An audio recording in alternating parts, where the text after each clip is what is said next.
Mercy Care Tama is a proud supporter of South Tama County High School sports. The dedicated staff at Mercy Care Tama offer you and your family the highest quality professional care enhanced by the Mercy Touch.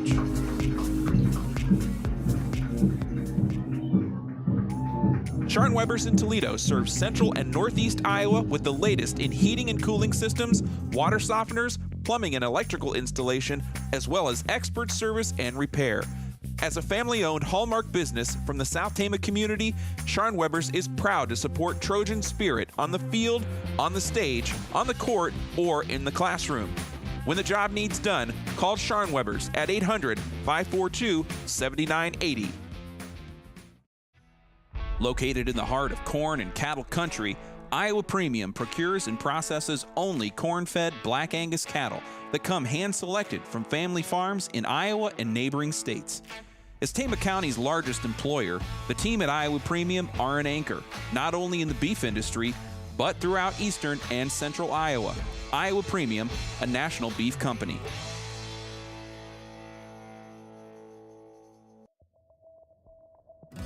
...2022 marks the 95th year in business for the State Bank of Toledo since opening in 1927.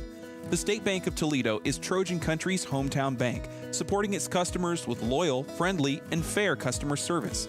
With 2 convenient locations, a full-service investment center, 24-hour ATM service, and online banking, you can't go wrong making State Bank of Toledo your financial services choice.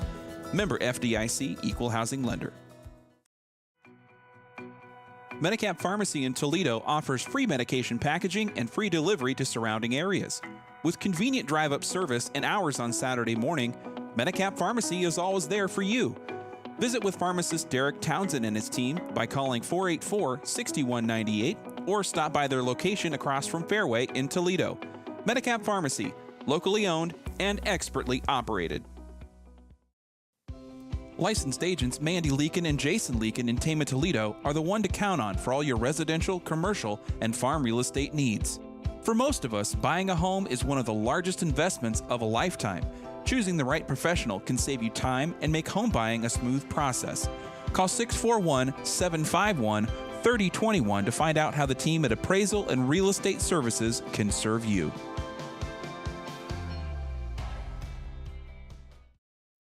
S&S Car Wash provides both automatic and hand wash services as well as detailing for your vehicle. S&S Car Wash, your local car wash destination with convenient locations in Toledo and Tama.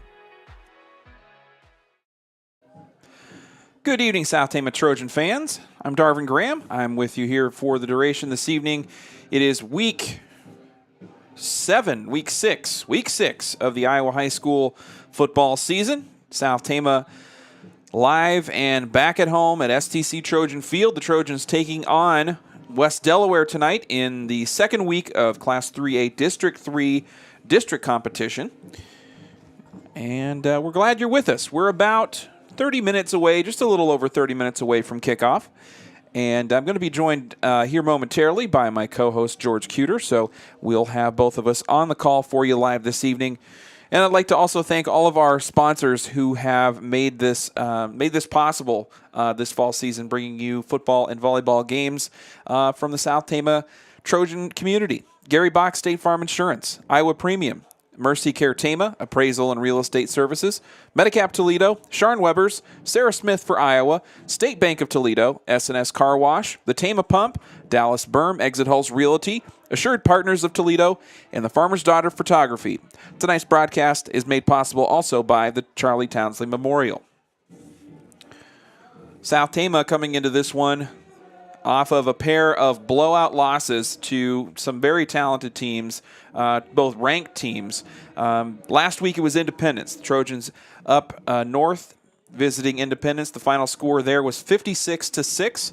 And it was a difficult evening for South Tama. You're going to hear from Coach Nate Doran a little bit later here in the pregame show for our Coach's Corner, and he's going to talk a little bit about just kind of what the Trojans were up against from a personnel standpoint. And we saw similar struggles in Benton as well. And so at Independence, just to kind of kick it off with a little recap of what we saw last week, Friday. Independence was really paced by their senior quarterback, Mitchell Johnson. He completed 9 of 12 passing for 192 yards, 3 touchdowns. Johnson also ran for 2 touchdowns. And really it became quickly apparent on the first drive of Independence's offensive drive. The Mustangs cut straight through South Tama's defense. And we're taking 10, 20 yards at a crack and just went right up the middle. There were I don't even believe there was a passing play in that first drive. It was just running back, quarterback sneak up the middle, and they put it in the end zone after just a couple of minutes. And it kind of really set the tone for the night. And South Tama was really only able to muster the 1 touchdown. It came midway through the second half. It was from Gavin Bridgewater. It was rushing touchdown. Bridgewater was the leading offensive producer, if you want to say it, as he did quarterback the Trojans last week. Totaled 92 yards rushing on 17 carries, and was featured heavily throughout the first and part of the second half. The Mustangs outrushed South Tama 256 yards to 112 and ended up with a total of 5 rushing touchdowns on the night. South Tama managed to avoid any sacks to their quarterback, but gave up 10 tackles for a loss to go along with 1 fumble and 1 interception to an Independence defense that was pretty stout and is going to be a force as we get later into the season for sure. South Tama was led on the defensive end by Hayden Brannon, who had 7.5 total tackles. He and Gavin Bridgewater were the 2 leading tacklers. Bridgewater, I think, finished with a total of 7, and so Brandon getting his first work of the season last week, and got busy on both sides of the ball. Meanwhile, for West Delaware, they were against Center Point Urbana in their first week of district play. The final score there was another blowout, 35-7. And really, if you kind of look at the final scores comparing South Tama and West Delaware, it's blowouts in either direction. West Delaware has seen 3 losses this season, all against ranked opponents, and they have all come in blowout fashion. And so, and South Tama, no different, except that their wins haven't been there. Their one win that came to Sadell was a 50-plus score game, and no points scored by Sadell, and the rest of the Trojans' games have been blowout losses. So both teams have yet to see a close game. So that'll be interesting to see if they can find one tonight or down the road possibly even. So West Delaware last week, they were close through the first quarter against CPU. There was just a 1-touchdown margin. CPU trailed by 6 going into the second quarter, but then the Hawks really took over, 22 unanswered points, and that kind of really salted the game away for West Delaware. From what I kind of gathered a little bit, I believe penalties were an issue for the Hawks, and kind of listening to their coach speak after their game, I think they kind of felt as a whole it was a bit of a messy game against CPU, despite still dominating on the scoreboard 35-7. Quarterback Brent Yankovic was the leading passer, 7 for 15, passed for 80 yards, no touchdowns, but threw 3 interceptions. So, and he's a sophomore, so it'll be interesting to see, how he progresses and if there's maybe some opportunity for him to misstep. It'll be interesting to see. The Hawks did most of their damage on the ground, with running back Will Ward rushing 19 times for 133 yards, 3 touchdowns. Senior running back Logan Payton also had a big night, 10 carries for 138 yards and 2 touchdowns. Ward, meanwhile, is currently ranked 2nd in Class 3A with 9 rushing touchdowns. The Hawks defense also forced 4 sacks and 10 tackles for a loss. 4 sacks, 10 tackles for a loss, and 2 fumble recoveries against CPU. The Hawks are 2-3 overall, 1-0 in the district. Each game, like we said, has been kind of in blowout fashion. The losses have come to 3A number 2 ranked Xavier, number 3 ranked Waverly Shellrock, and Class 2A number 7 ranked Wallert Catholic.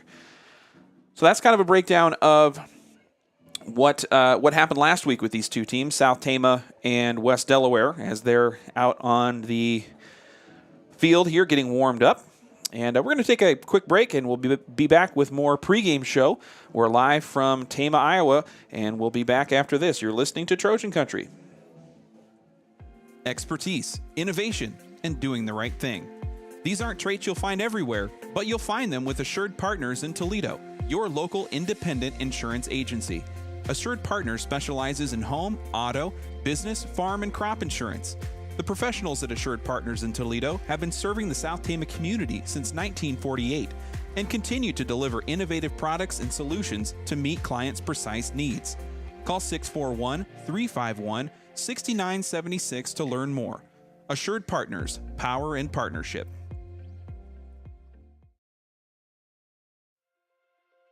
You've changed thousands of diapers, cut off hundreds of bread crusts, played hours of peekaboo and duck duck goose, because you'd do anything for your kids. That's why it's so important to protect them with life insurance from State Farm. State Farm agent Gary Bach makes it easy and affordable to help protect your family, no matter what the future holds.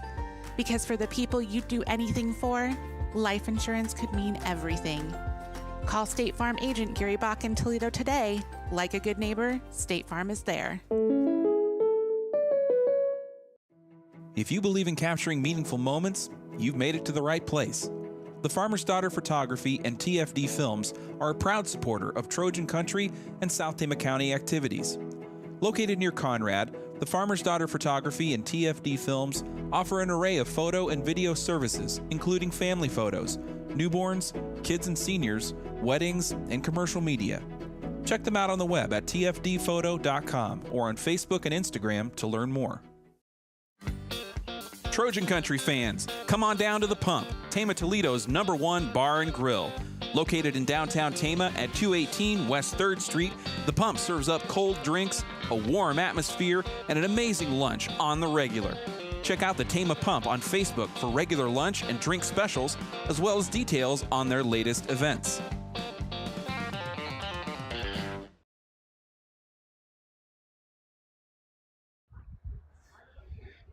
It's time for Coach's Corner. Today we're joined by STC head cross-country coach Robert Tynisma. Robert, how are you today? Great, thank you. Well, let's just, I want you to recap the most recent meet that this STC cross-country runners have been to. You guys went up to Williamsburg on Tuesday. Can you just kind of recap that for us and let folks know kind of how South Tama did at that meet? On the boys' side, the varsity boys finished sixth as a team. I think it's 12 teams total that scored at that meet. We were hoping that we could possibly beat Solon at the meet. It was looking at the times and stuff like that. We had a chance of doing that. They're ranked just ahead of us in the polls. Okay. Solon is. Pella was there. They took first. Mount Vernon was there. They took second. They're like ranked in the top. They are the top in 3A, I think, aren't they? Or 1 and 2. Yeah. Mount Vernon's in the top 5. Solon is ranked one spot ahead of us. There's Tipton was there. They're ranked 1 or 2 in 2A. Those teams beat us, which we would expect there. Yeah. So we were hoping we could maybe swap us and Solon, but we didn't do it. But it was close. We were only 9 points off. Right. So the boys ran well, close to what they've been running previously. It was a quick turnaround for us from the other previous meet. Yeah. So their legs were not totally fresh for that meet. Tommy ran well. He came in second. Jimmy was 13. So our top 2 guys, again, they're continuing to place up at the top of the pack. Do you feel like further down your varsity roster, there was room for improvement, that some of the other runners, if it's a different night, on their best night, you could have improved your standing against a closely matched team like Solon? Do you feel like there was that margin there? Yeah, and those guys are moving up. Their times are they're getting faster. They're moving. Everybody's moving in the right direction. We're not going to PR every race of the season because it depends on course and timing and training and so forth. But we are continuing to move in the right direction, and we've got about 1 week left of the regular season. Next week, Montezuma is the end of the regular season, and then we're moving into championship season. Yep. So speaking of that WAMAC race coming up here in not very much time. You guys were up to Independence the weekend before, week from Saturday, right? Saturday, yeah. Yeah. How you got a chance to look at that course, get these kids on it and run it this season? How do you feel? Do you think that was helpful to get them out there and run that meet? Most definitely. I mean, it just kind of popped up there. Our AD, Chelsea, had given me a call when our other two meets, our BCLUW and our Benton meet, were canceled. And she threw that out there, and we looked at the teams that were there, and we saw Allwing was on there. We were hoping they would have their top squad there, but they didn't run their varsity team at that meet. They ran it at a different meet. Gotcha. But getting on the course, seeing what the course is like, running the times that they did, I mean, I think is just going to set them up for being confident for when we run conference there. What's the profile of that course? Hilly, flat? What's the type of situation they're going to face when they go up for the WAMAC meet? It's relatively flat. There's a few little rolly upgrades on it, but mostly flat.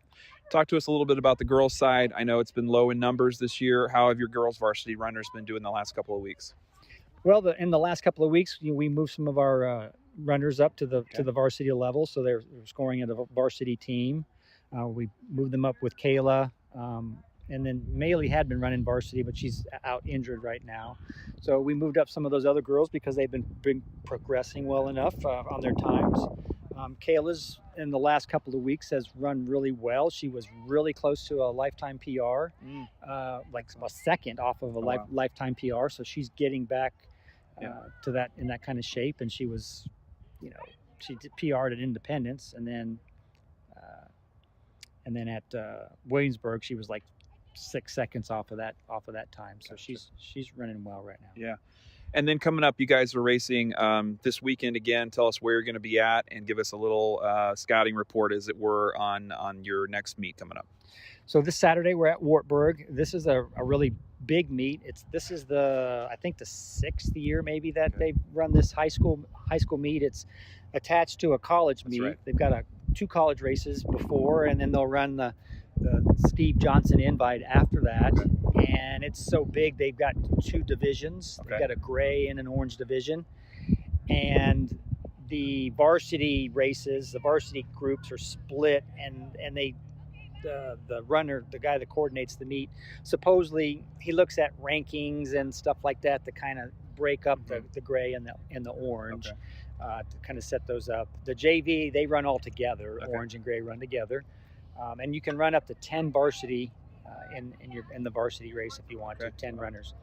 There's some teams that come from Minnesota, come down to run in this, so we'll see some of those in our division.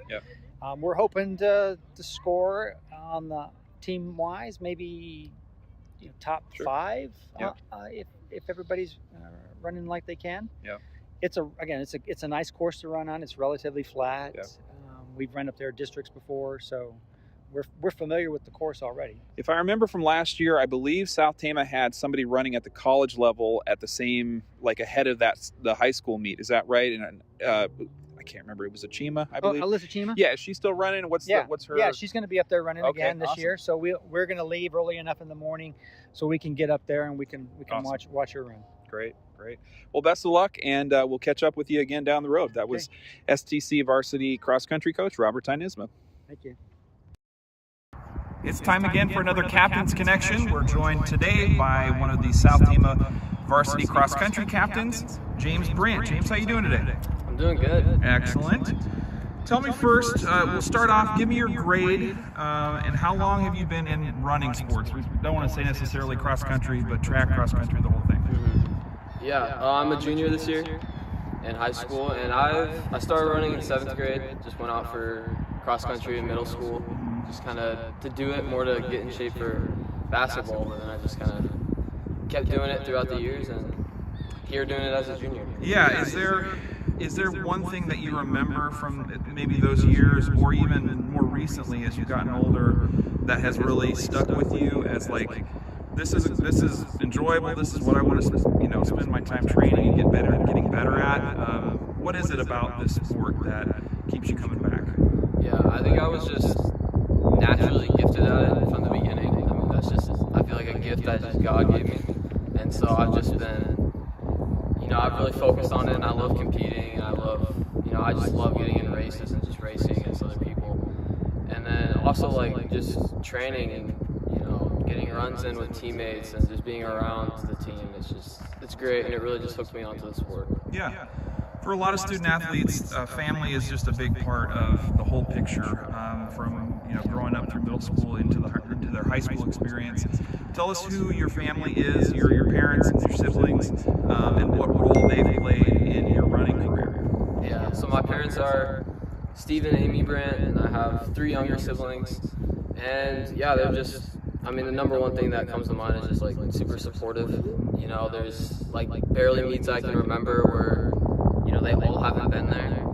And if they haven't been there, it's just always because they're busy or something else. So they're always trying to make it. And then like from just like my dad driving me to practices every day, just nonstop, buying me shoes and equipment, stuff I need. But they're just very supportive, always encouraging. Like whenever I have bad race, or I'll just keep your head up, go to the next one. So yeah, supportive is just the word that comes to mind. Sure.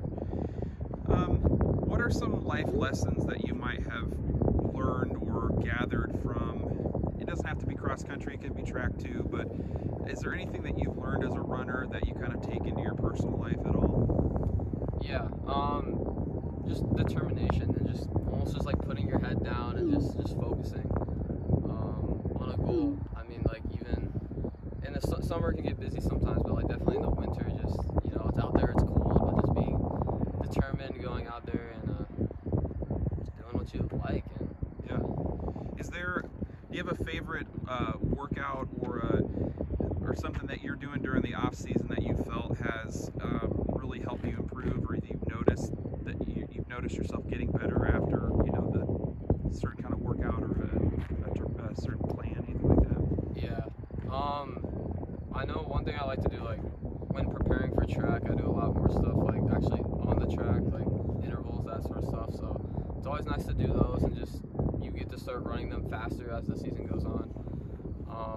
But then like some cross country stuff, like mile repeats, we'll do them like over down on the trail or hills, back on the access road back there. It's just some workouts. Explain that a little bit. What is a mile repeat? What does that look like for you guys when you're doing those? Yeah, so mile repeat, we have this little loop that we do down by the trails, and it's a mile loop, mile long, and so coaches will kind of determine the pace that they want us to run. Usually it's like our goal race pace, and so we'll run like 5-6 reps of that, 1 mile at our kind of goal time. We'll have some rest in between, but sure. Yeah, it's a good workout. It's tough, but you always feel good after.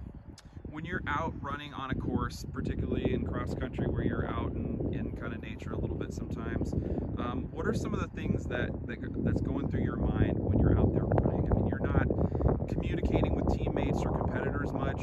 I would imagine it's pretty kind of in your own head. So what does that mental aspect look like during a race? Yeah, definitely most of it is mental. There have been times though where you're running next to someone and they'll say something Sure. just to kind of. Yeah. So that's always fun. I know me and Tommy have like talked sometimes during races, but when you really have to kind of like start to kick it in and just grind like at the end, it's just all about. For me, one thing like I struggled with in middle school is just like keeping my form like when I'm tired, and so I always like try to focus on arm swing, getting your knees up, just good form all the way to the finish, and then obviously you're trying to, if it's competitive, like hold people off to the finish. So just get into the line as fast as you can. What's been your assessment so far of this season now as a junior, a little more experience at the high school level? How do you feel like your season has gone, and how do you feel like the team's season has gone from the boys' side?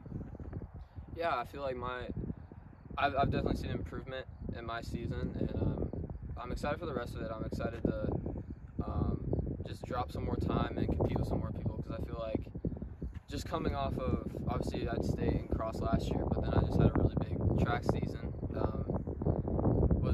Ran really well in track and was competing with some really just big names, and so going into cross, I just kind of wanted to do the same thing. And so I've just been up there and I've been trying to compete and just dropping down times. Yeah. What are some of the goals for the rest of the season? What do you believe team needs to do to get better down the stretch? I mean, obviously dropping times and running faster, that's pretty simple, but what do you think some of the potential is for this group, and what are some of the goals? Yeah, I think this group has a lot of potential. A lot of the guys are kind of, I feel like, just really getting into like really good shape, which is just really, really good as postseason comes up in a few weeks. And so everyone is just consistently dropping time. And like even from varsity to JV, just everyone is getting better. And so that's really, really great to see. I mean, one of our goals, number one goals from the beginning of the summer was to get the team to state. Because we were kind of close last year, but we didn't quite have it, and we think we have it this year. And so we think we can make it to state. For me though, individually, I placed pretty high at state last year, and so I'm just looking to keep climbing. I think I said top 10 to like the coaches at the beginning of the year, so I'm gonna stick with that. Yeah, you bet. Right now. What does an average week in the life of a varsity cross-country runner look like for you? You're busy managing a lot of activities, school, home, and personal life. What does it look like when you're in the thick of it for you? Yeah, well, we always got school, and so waking up early in the morning, going to school, getting your classes done, keeping work and grades up to date. But yeah, and then you kind of get a little bit of lenient time after school to kind of relax, and then we go to practice, and we're either having a recovery day at practice, or we're hitting a hard workout. So just kind of that's the routine. Yeah, absolutely. What does leadership look like to you as a captain of the cross-country team? It's kind of an individual sport in some aspects, but you're still competing as a unit and working together as a group. How does that leadership piece look for you as a captain? Yeah, it's definitely a new role for me, because we had a lot of seniors leave last year, and a lot of good leaders, a lot of people who just encourage you and build you up. So I'm taking those things and trying to do the same. Keeping people accountable too. Just getting on workouts, and I think that's more important in the summer, getting people the summer stuff, so they come into the season in shape. But yeah, I mean, from little things, the leading stretches, to more big things like just building people up, there's just some stuff that I've learned to do. Yeah, absolutely. Okay, we're gonna wrap it up with some kind of rapid fire questions here for you. First one, if you're eating here in town, El Cerrito or A9 Chinese? El Cerrito. And what do you get when you go there? Just like 3 hard shell tacos. Right on. What is the best age to be? Best age to be? I'd say probably like lower 20s. Oh, awesome. Hawkeyes or Cyclones? Hawkeyes. iTunes or Spotify? Spotify. Casey's or Quickstar? Casey's. I haven't been to the new Quickstar yet. Oh man, so. you gotta go. I Oh know. my gosh. Get on it. And what's your favorite place to go out to eat? Anywhere? Oh gosh. Raising Cane's has been up there lately. All right. Yeah. All Over right. Raising Cane's. Well, have a great rest of the season. Best of luck to you, James, and thanks for taking some time for us. Yep. Thank you.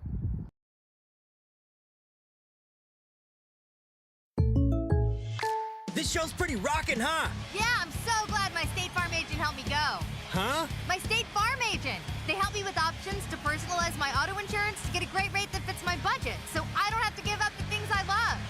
Wow.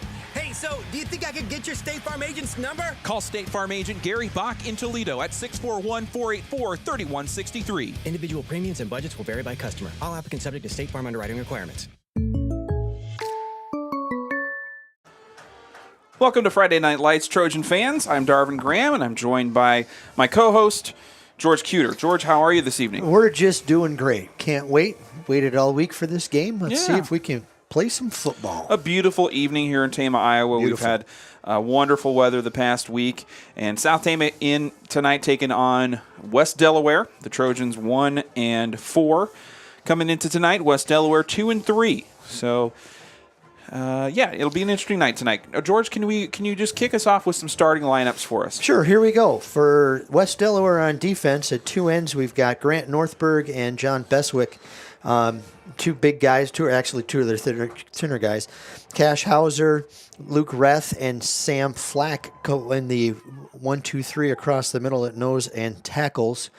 And linebackers, we've got Jeremy Funk, we've got Logan Payton, and then our corners are going to be Caden Ryan and Will Ward. Our free safety is going to be Carson Tunis, and our strong safety, or just kind of what they call a little floater, is going to be Hayes Sherbert for the Hawks. And I think we're going to have the national anthem here live at the Trojan Field. So we're going to take a quick break. We'll be right back with more starting lineups and the kickoff here at STC Trojan Field. You're listening to Trojan Country.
All right, welcome back in, Trojan fans. George, go ahead and continue with our starters here for tonight's STC West Delaware matchup. Here we go. On STC on offense, it all starts with the center, Miguel Medina. Your tackles are going to be Nathan Palmarez and Damian Benner.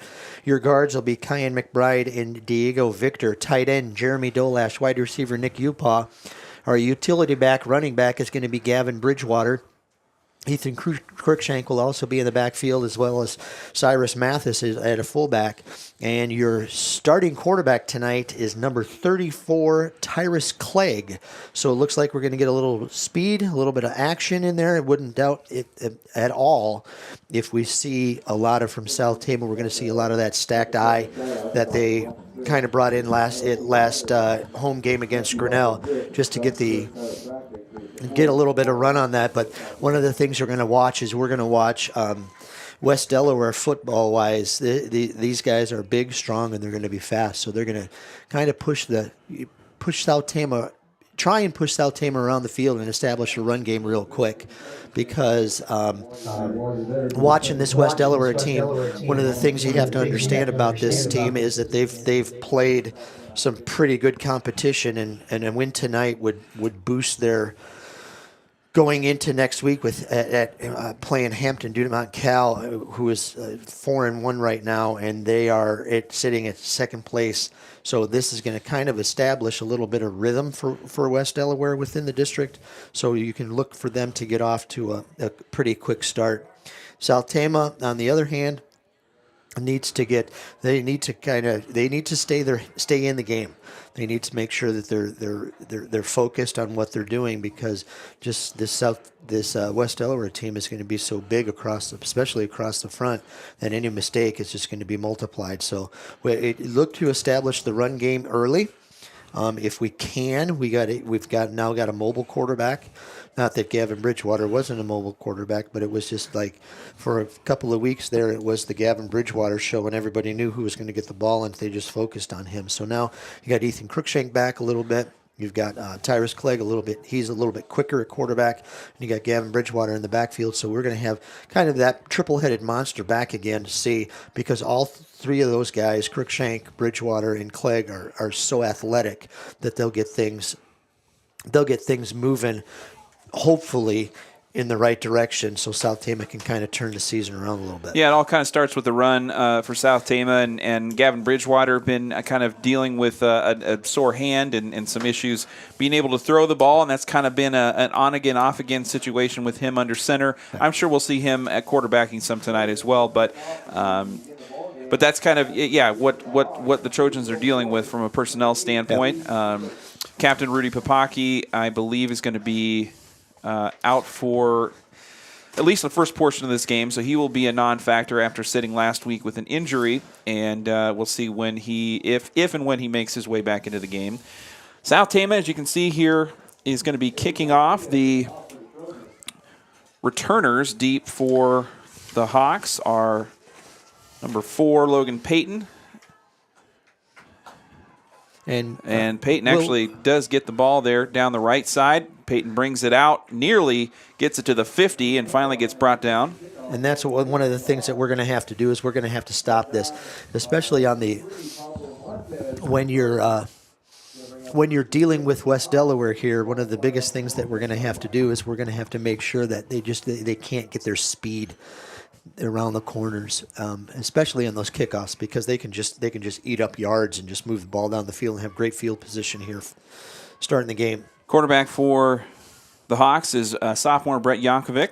Yankovic in the shotgun, looking left deep down the field, and nearly connects with the intended receiver there, number 81, Seth Jackson. He's a 6'2 sophomore. 6'2 sophomore, good-looking athlete too. Yep. I mean, these receivers, you can just you can see the big difference between South Tama's line and this West Delaware line, and you've got to think to yourself, these guys are pushed around their first 4 games. Handoff is to Peyton up the middle, scoots around 2 defenders, makes his way down to the 45-yard line in South Tama territory, and that'll be just short of a first down. And we're just underway here at STC Trojan Field, Week 6 of the Iowa high school football season. West Delaware moving things along quickly here as they're moving their pace. That was running back Will Ward getting his first carry of the night. Number 2, Will Ward on the carry. Ward in the top 5 of Class 3A running backs with 9 touchdowns so far this season. And he's kind of the bigger the 2 backs, right, speedier. He's going to be your short yardage guy, but if he gets out in the open field, you better watch out because you're not going to catch him. Ward again gets tangled up by Juan Robles, nice and he just hauls him down. That's Juan Robles on the tackle, the nose tackle for South Tama and the defensive line. Reached an arm out, grabbed some jersey, and brought him down. And Juan is a big guy, but he's also, you don't realize about how strong he is, and how much strength he's put on in the last year. Now, 2nd and 9 on the 36 for West Delaware. It's going to be a handoff to Ward again, and he makes his way down past the 30-yard line. Good for close to a first down, gain of maybe about 8 yards on that carry as he pushes West Delaware to the left side of the field. 10:26 on the clock, first quarter, and we're at 3rd and 1 now for Yankovic and the Hawks. Just going to run it right up the middle. Watch the pitch. Quarterback keep through the tackles. That'll be enough for a first down. And Yankovic finally gets brought down around the 23-yard line. So the Hawks quickly into red zone territory.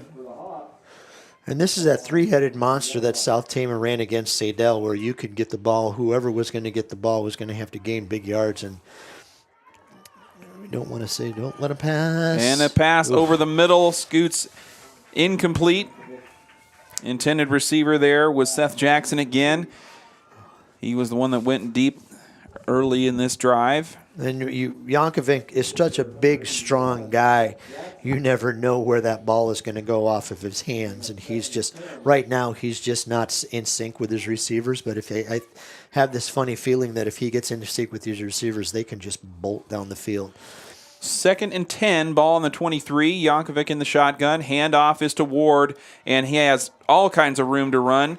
Finally brought down by Damian Castellanos in the middle of the field. And now a 3rd and 4th situation here for West Delaware. 3rd and 4, you know where the ball is going to go. They're just going to run it right up the middle, and they've got 2 blocking backs. Ward and Peyton, the running backs in the backfield. Hand off to Ward. Ward moving his way into the 10-yard line and brought down again by Castellanos and a couple other Trojans. This is their MO on this whole thing, Darvin. You're just going to get down the field and in the 20-yard lines, they're just going to give it to Ward and let just Ward beat everybody up in front of him. You know, this is where you get guys. This is where you start to wear down your defense a little bit because they're moving pretty quickly. And then just big, strong guys trying to bring them down is just adding to your effort. Little bobbled handoff to Peyton, and Logan Peyton is going to be in for a touchdown. West Delaware quickly on the board here in Tama.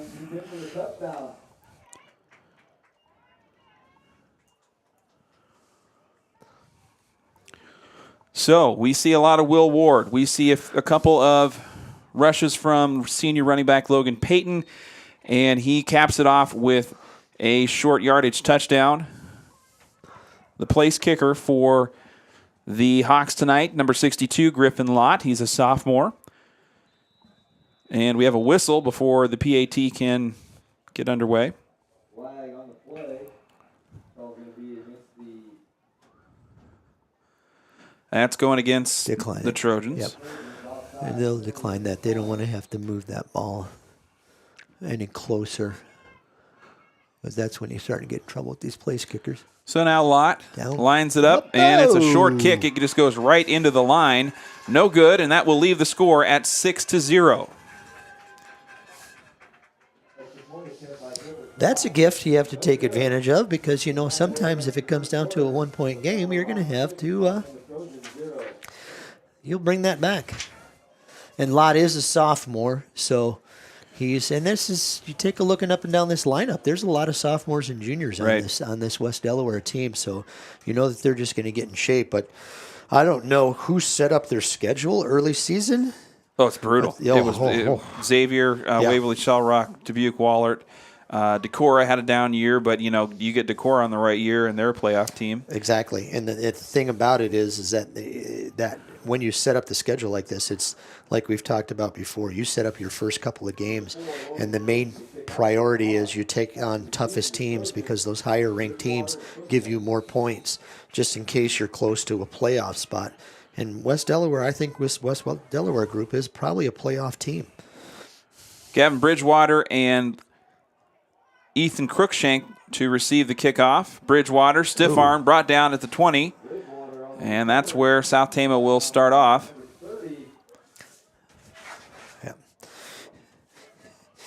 And it's kind of one of the things you look at, looking at this West Delaware team up and down, and especially if you see them on some of their games, is they have a lot of Gavin Bridgewaters on their team. Right, they do. It's big, strong, tough kids. But you kind of wonder if there's a drop-off, if that's where they're kind of missing things with their, you know, their senior kind of top athletes. Right. Here's Tyrus Clegg going to throw on the first down and batted away by the West Delaware defense. And curious choice there by the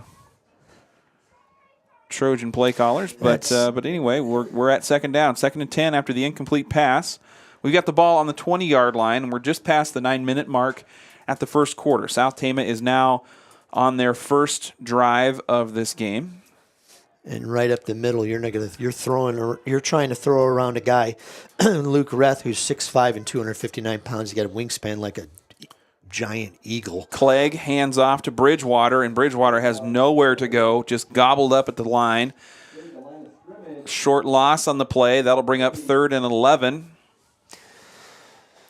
Yeah, and this is the biggest line I've seen in a while from a West Delaware team. I think this is the biggest line South Tama has seen all Oh, season. yeah. Oh, this was, definitely. This was nothing, Independence didn't have anything like this. No, Benton Community, they were small and fast, small, thin, and fast.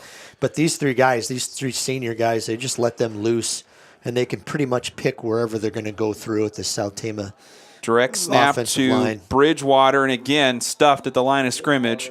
Nowhere to go, and South Tama will be at a 4th down. Yeah. This would be nice. We're going to give them 1 yard. But that's the whole thing is you've got three guys, these three seniors, defensive linemen. They're just the nose tackle and the two tackles are just jumping around and they're moving. So they're just picking their spot where they're going to go. And we just have to try and just get in their way with this kind of. So it'll be Gavin Bridgewater to punt. Back to receive for the Hawks is number 8, Hayes Siebert. Just down there right there. And it will roll down near the 50-yard line as sophomore or junior Gavin Bridgewater has absorbed the punting duties in the absence of Rudy Papaki. And the Hawks called for personal foul. You can hear on the PA maybe there, but roughing the kicker was the call. Is it running into or roughing? No, I was looking at the ball there. I didn't quite see the way. No, I looked at the ball come up. I didn't see probably if it's it's a roughing the kicker, so it's Trojan first down. So a sliver of daylight here for South Tama as they're able to convert a 4th and 11 into a first down, having not run an offensive play. Yep. And so now 7:35 on the clock, first quarter. South Tama is now looking at 1st and 10 on the 35-yard line in their own territory. Get something established here. Get a pitch and a pass. Pitch and a pass. Get out of there. And Bridgewater, saves a... Oh! And we've got a ball loose on the sidelines. It was Bridgewater pitched it back to him. And Bridgewater was just about to get sacked. Looked for Clegg running loose along the left side. And Clegg had a good look at it, but just wasn't able to hang on, and it rolls close to the sideline. South Tama retains possession and actually moved the ball ahead a couple of yards on that play when it was all said and done. So things could have been a lot worse there. Could have been a sack for a loss. Yeah, but, it looked like Tyrus just kind of let loose at the ball a little bit, thinking somebody was going to come up behind him. There's hand off to Bridgewater. Just getting driven down. It's just a gain of a yard maybe.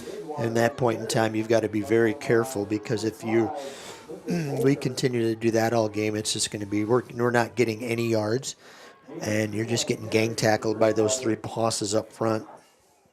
Ball now on the 41-yard line, 3rd and 4 for the South Tama Trojans. The ball goes to Clegg. He quickly hands off to Bridgewater, and Bridgewater is just stuffed. I mean, four Hawks jerseys right on top of him, pushing him back. 4 rushes, no yards. The South Tama, the only time they've moved the ball is this on that little pitch pass play, and in the penalty. So this is just, I think that the game plan is to see what you can do without Gavin Bridgewater. And West Delaware is going to force them to make some plays without him. Bridgewater now lines up to punt. Nobody receiving for the Hawks, and Bridgewater will just punt away. Roll. And Bridgewater is going to get it down near the goal line, and that'll be a down at, where are we at here? The ball? No, he was down. He blew the. I think some West Delaware players thought the ball was still live there, but that was not the case. No. And the ball's going to be right around the 5-yard line. Now, on a kickoff, get on the ball. Yeah. Not on a punt, because as soon as it changes possession, it's dead. That was a heck of a kick by Bridgewater. That was a really nice. It was a really nice kick. If my calculations, my math is right, it's 52-yarder. 1st and 10 for the West Delaware Hawks on the 2-yard line, backed up into their own end zone, and just a run right up the middle on 1st down. That's all you're going to have to do. Jokovic is going to be. who's going to be the workhorse on this drive for West Delaware is basically what's high snap into the back of the end zone. Get him out of the back of the end zone. Ward is going to be stuffed for a safety. So South Tama on the board first with a safety coming off of the leg of Gavin Bridgewater, who punted all the way down into West Delaware territory. Gavin Bridgewater with the safety, and that's the kind of thing that you have to take a look at, and that's one of the things you noticed from last week.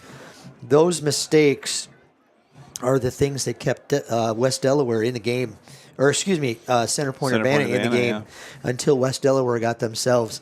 And, Center Point is a lot like South Tama, where they have a few, they've got a few stud athletes. But as those guys start to wear down, that's kind of where West Delaware kind of made their move. West Delaware's got a nice, steady team, but a lot of their skill position players are underclassmen, so they don't have all the experience that bigger teams like Xavier and those guys have. And so a drive where we see a roughing the punter move the ball down the field kind of gave the South Tama offense field position to again punt all the way down into the red zone territory. Ethan Cruikshank, the receiver, the returner for the Trojans, gets tackled at the 45-yard line. And a pair of punting situations kind of sets up South Tama for their first points of the night. 6-2 the score. With 5:09 on the clock in the first quarter, South Tama will have it 1st and 10 on the West Delaware 44. And West Delaware's thinking to themselves right now, South Tama puts a good drive together and gets a little confidence in this game. They could be in for a night. Clegg pitches off to Mathis, the fullback, and he's brought down near the line of scrimmage. Fumble. And the ball came loose late there. Logan Payton. I think they're going to be. Yeah. So, that'll be called down. No fumble there. He was down. But you got to do that. We got to say, you got to hang on to the ball. That was our plague in the Grinnell game where he could not hang on to the ball and just kept making those mistakes. 2nd and 12 now for the Trojans on the 45-yard line. South Tama in the I formation. Pitch back to Bridgewater. Heading near the sideline. Stiff arm. And he's just going. Hello. Nice hurdle. Bridgewater hurdles the South Tama bench, but not many yards on that play. Had all kinds of room to run west, but not north and south. 4:10 on the clock, 3rd and 15 for the South Tama County Trojans. 4 yards on that play. 48-yard line. Yeah, and I think Gavin is just kind of running for his life back there because he's not getting that. That'd be a nice play if you could get a little fullback out in front of him. Nolan Upaw, the receiver, off to the far side. Ethan Cruikshank on the near side. It'll be a handoff to Bridgewater, and he's met just at the moment he's receiving the ball. He has got a West Delaware defender right in his grill. And he's brought down for a short loss, and here's another 4th down.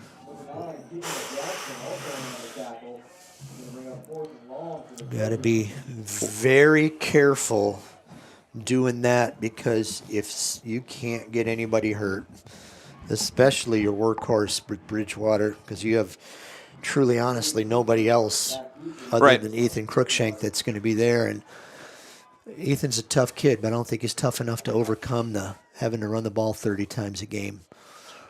Here is number 8, Hayes Siebert, receiving the punt. Siebert spins near the 30. Just got to get him. Goes through 2 tacklers, getting to the sideline, and is finally knocked out of bounds for the South Tama punt return team. And the flag is out. I don't see where is that flag, George? I don't know. It's over on the far side. On the far side of the sideline there. I think we have an illegal block.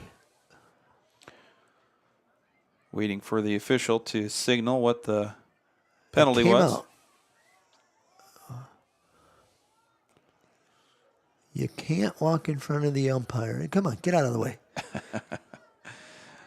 Oh, dang it. And it's against South Tama, so that'll move the ball down the field. Personal foul called against the Trojans. Can't do that. So now, 1st and 10 for Yankovic and the West Delaware Hawks. They're now into South Tama territory on the 45-yard line, and we're just past the 3-minute mark in the first quarter. Yankovic, quarterback keeper. I thought he looked to maybe pitch, but he had nowhere to go, and it was brought down by Jacob Youngbear and a couple other Trojans there. Yeah, I mean, he's going to if he has to keep the ball, he's going to keep the ball. This kid's an athlete, so... the big thing about the South Tama, the big thing about this is, Darvin, with the South Tama Trojans, you got to realize you're giving it 15 yards with those penalties. Yep. Because they're not holding penalties, they're not offside penalties, so they're not 5 and 10 yards. They're 15 yards in first downs. And Yankovic screen pass to Peyton. Peyton, wow. Nice carry after the catch, and he'll be well past the first down marker into the 29-yard line. I think that was Siebert, if I'm not mistaken. Here is... Yeah, here it goes again. He's just going to Yankovic, yep, just looking. Holy smokes. Yankovic right up the middle, a fastball. Looking for number 4, Logan Payton. It goes off the hands of Payton, and South Tama had a defender right where that loose ball popped loose, but couldn't come down with it. He had all day to throw. He rushed that ball. If he would have just held on to it for one more second. 2nd and 10 now on the 28. Yankovic looking deep. Yep. Connects with number 33. That's Cash Hauser. 6'4", 210. Got to be he's listed as a running back, but that looks like a tight end to me. Yep. And Hauser will be taking it down the field for a first down.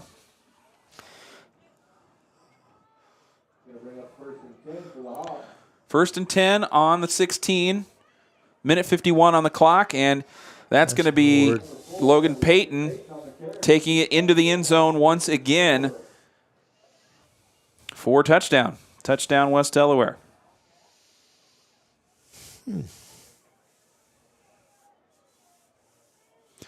A reminder to stick with us for the Gary Bach State Farm Insurance halftime show. We're going to hear from volleyball captain Courtney Babnack and do a little community calendar, community update during the Gary Bach State Farm Insurance halftime show. That's coming your way after the second quarter.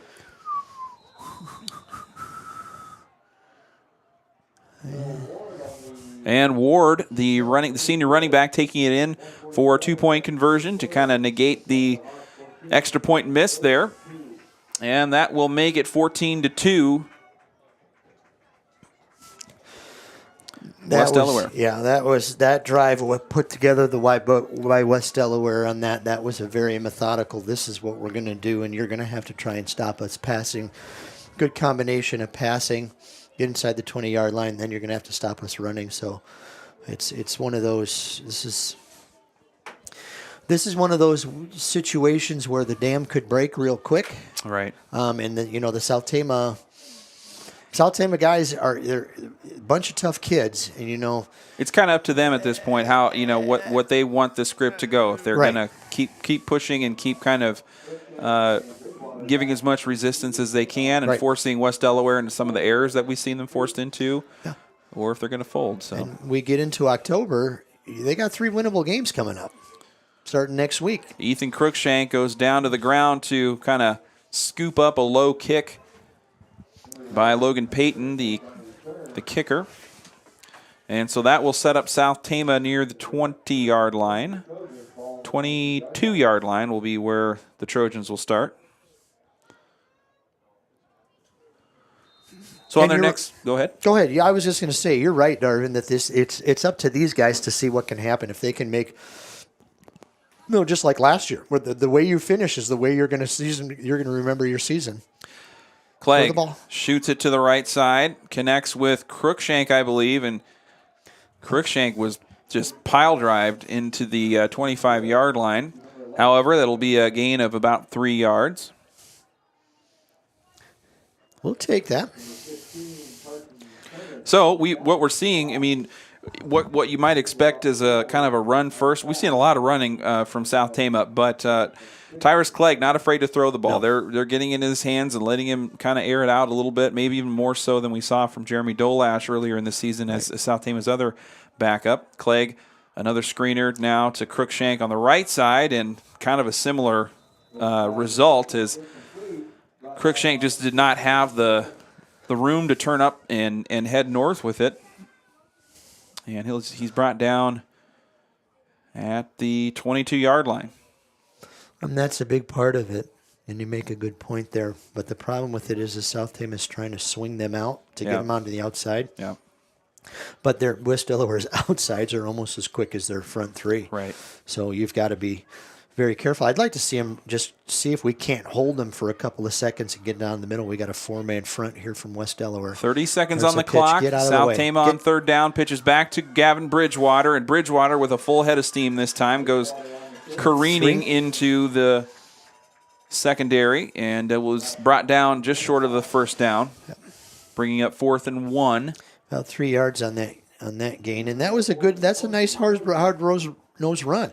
Get those defensive tackles and that nose tackle into your backfield, and if you can get the ball back to Gavin Bridgewater, there's a pretty good chance he's going to make some yards because he can outrun these linebackers. It's simply the space that he needs to kind of move, and he's not had that so far as we have a timeout here on the field. I'd like to say thank you to all of our sponsors this evening: Gary Bach State Farm Insurance, Iowa Premium, Mercy Care Tama, Appraisal and Real Estate Services, Medicap Toledo, Sharn Weber's, Sarah Smith for Iowa, State Bank of Toledo, S&S Car Wash, the Tama Pump, Dallas Berm Exit Halls Realty, Assured Partners in Toledo, and the Farmer's Daughter Photography. Sarah Smith, a sponsor of the show, that reminds me to get everybody, if you haven't registered to vote yet, your vote is important. So get out and vote for everybody. Absolutely. Doesn't make a difference who you vote for, just as long as you vote. Absolutely. Election day coming up in early November. Yep. Get out to the auditor's office, get yourself registered, or get online and do your civic duty. Yep. All right, start of the second quarter, South Tama trailing 14-2, and they'll be looking at a 4th and 1 as we flip the field to the other side here to start the second quarter. 4th and 2 for Clegg, Bridgewater, and the Trojans. Bridgewater's going to set up in the backfield. We'll see if there's any trickeration maybe. That'd be nice Fake to see. punt. Ooh, you almost got him. He almost jumped. And Run, Bridgewater's just go. going to tuck and run. First down. And I think he's got enough for a first down. 6 yards. Just kind of let his shoulder do the work there, and you can see Logan Payton, number 4, there, kind of adjusting his shoulder pads. I'm sure that did not feel great, getting a shoulder pads full of Gavin Bridgewater on that play. That's just two wrestlers going after each other, and Gavin wins because he's bigger. Yeah. That was a nice play, and you know that's something coming. Put a little imagination, maybe get a little fire under everybody's belly, and just see what's going to happen next. South Tama now 1st and 10 on the 35-yard line. We're just getting started in the second quarter. Not sure that's the greatest idea in the world. Cyrus Mathis, the fullback, the ball carrier on first down, and that'll set up second down. Mathis, a short gain. Something just like that. They're going to crowd the ball, get a fake run up the middle. Maybe you can get Jeremy Dolash or Nolan Upaw open in that secondary, and they could run. Upaw, the receiver on the near side. Handoff is to Bridgewater. Up the middle, nowhere to go. And he's brought down near the line of scrimmage, bringing up third down now for South Tama. I don't think that's going to be open. No. It's those front three are just too big, and our front five are not going to move those guys. And the fun thing, the thing that they look like they're doing is they're lining up those front three, and depending upon where the nose tackle is going to go, they're moving a linebacker up to take that other end spot. Oh, there it is. It's 4-3. And they're just chase Bridgewater wherever he wants to go. Bridgewater to the sideline, and he's near a first down. So when Gavin Bridgewater has gotten some room to go, he's seen some marginal success. That time taking it up for maybe about 6 yards and close to a first down. And that's the biggest part of the thing is they're crowding the box. So they're taking one of their extra linebackers who's going to chase Gavin Bridgewater out to the right or the left, and they're basically what's happening is they're running by him, and we're going to measure here from the crown of the field. It looks like we're going to be short, but cross your fingers with the measurement here. Maybe we got a good spot. First down. So the chain's coming out. Ooh. It's right there. It's hard to see. Yeah, it's going to be a first down by the nose of a football. Oh, wow. It My is guess. Just right there. First down. And the call Trojans. is first down. Nice South job, Tama. Gavin. Excellent. And so Bridgewater moves the chains again for the Trojans just on power running. And that'll bring the Trojans to a 1st and 10. The ball just inside the 45-yard line in their own territory. They're going to throw your hosses at us. We're going to throw our hoss at you and see what happens. Somebody's going to come out with a headache when they hit Bridgewater. Sweep. Get around the side.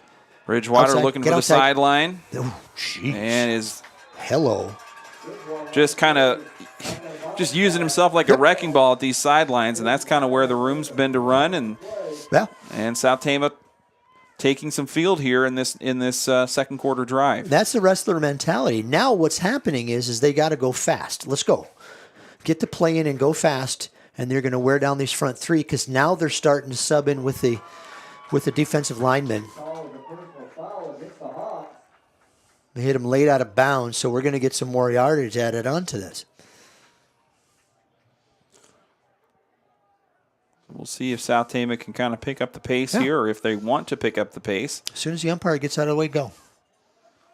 Trojans in the power eye. You don't have to let them get set, sir. Come on. Bridgewater in the back. Clegg, a handoff to Mathis up front. And the ball's loose, but their whistle sounded before it popped out. I don't even think Mathis got brought down that time. I think West Delaware just kind of got their arms hooked into the ball, and Mathis was lucky it didn't come out sooner. He just stood up and they blew that. Nice job by the referees on that play. I'm going to compliment the referees here because they deserve it. They're blowing the plays dead quickly, especially when we're going to run right up the middle. Come on, Gavin. Get outside. Get out. Bridgewater looking for the left sideline. Come on. Stiff arms one defender down near the first down. Almost takes out the line judge there, or the chain gang member. Tom Clancy with his new hip better get out of the way over there. Yes, Tom, get out of the way because if he hits you, you're in trouble. All right, it's first down. Oh, not quite. 3rd down and 3. Right up the middle. On see what we got. The 36-yard line. Quick pitch to Bridgewater, and Bridgewater just kind of dives forward. That'll be a gain of a yard or 2, but I don't know if he's got enough for a first there. I think they're going to have to look at this again. Another measurement coming, maybe. Oh, no. Like a yard short? That was terrible, sir. So 4th and inches probably, as we've got South Tama looking at what's been a surprisingly successful, given kind of the mismatch here and some of the kind of dominating nature of this West Delaware team. The Trojans have found the creases here and have pushed themselves well into West Delaware territory. Quarterback keeper dive forward. We'll see if it's enough. Where's they going to spot it? You take our guy. If you take our guy's sideline. Side judge, if you take our side judge, we got a first down. That's who they should take. And the two officials conferring. Move them. There you go. And it's a first down. South Tama moves the chains. Tyrus. I think that was Tyrus Clegg on the quarterback keeper. Just kind of. About 3 yards. Kind of a baseball. He just kind of slid into first there, head first. And so that'll bring up first down, 1st and 10 on the 23. We've got 8:20 on the clock. Second quarter is South Tama trying to score in West Delaware territory now. Bridgewater, the ball carrier there. Short gain. No gain even.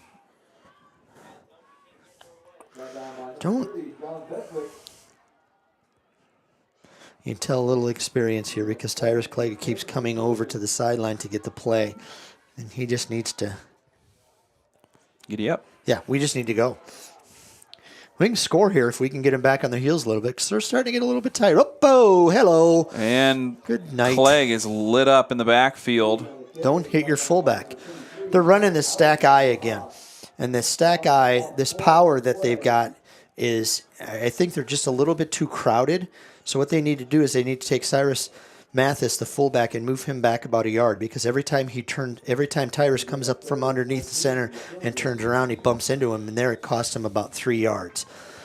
So now 3rd and 14 with the ball on the 27-yard line. We got a timeout. Timeout, South Tama. And we're going to quick hear from a word from some of our sponsors. We'll be right back here with 3rd down on Trojan Country. Mercy Care Tama is a proud supporter of South Tama County High School sports. The dedicated staff at Mercy Care Tama offer you and your family the highest quality professional care enhanced by the Mercy Touch.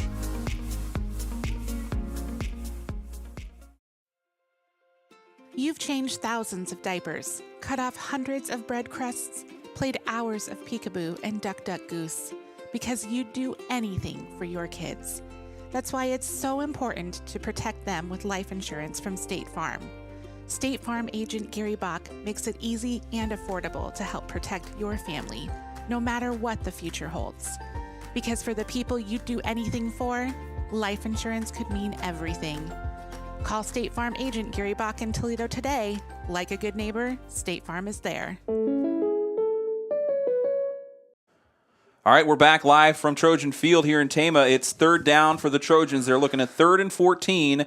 Pass. And Tyrus Clegg looking to air it out. Clegg going down the sideline. Nolan Upop in the end zone. Touchdown, Trojans. They're calling him down right at the 1 yard line. Oh, my goodness. Oh, robbery. Highway robbery here on Highway 63. Oh, my goodness. Nolan Upop was just a hair's width away from the end zone, and the Trojans will be looking at a 1st and goal.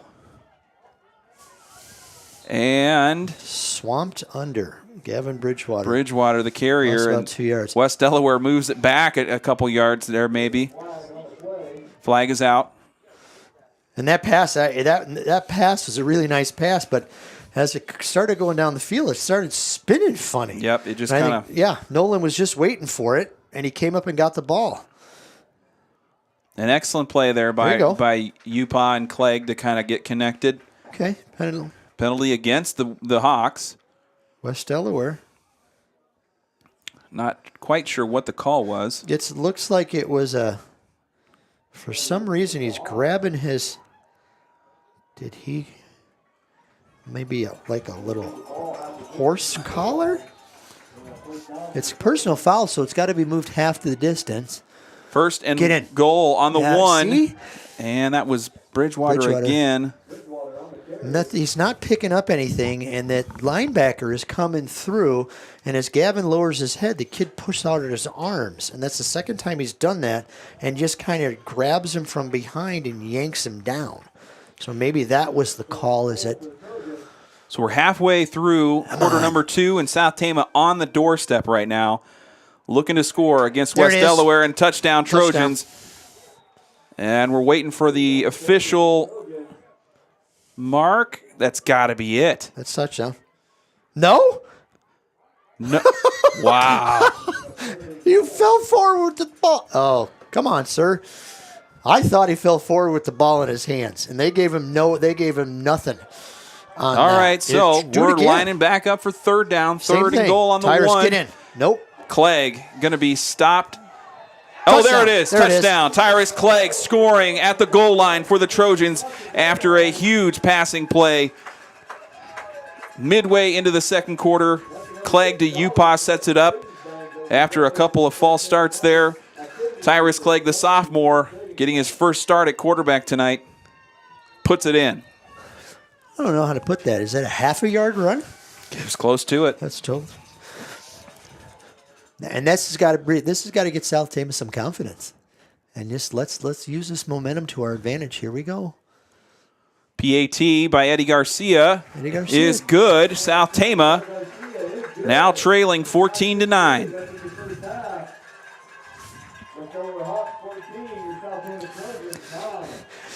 So the Trojans coming back to the sideline happy here after that touchdown drive. Yeah.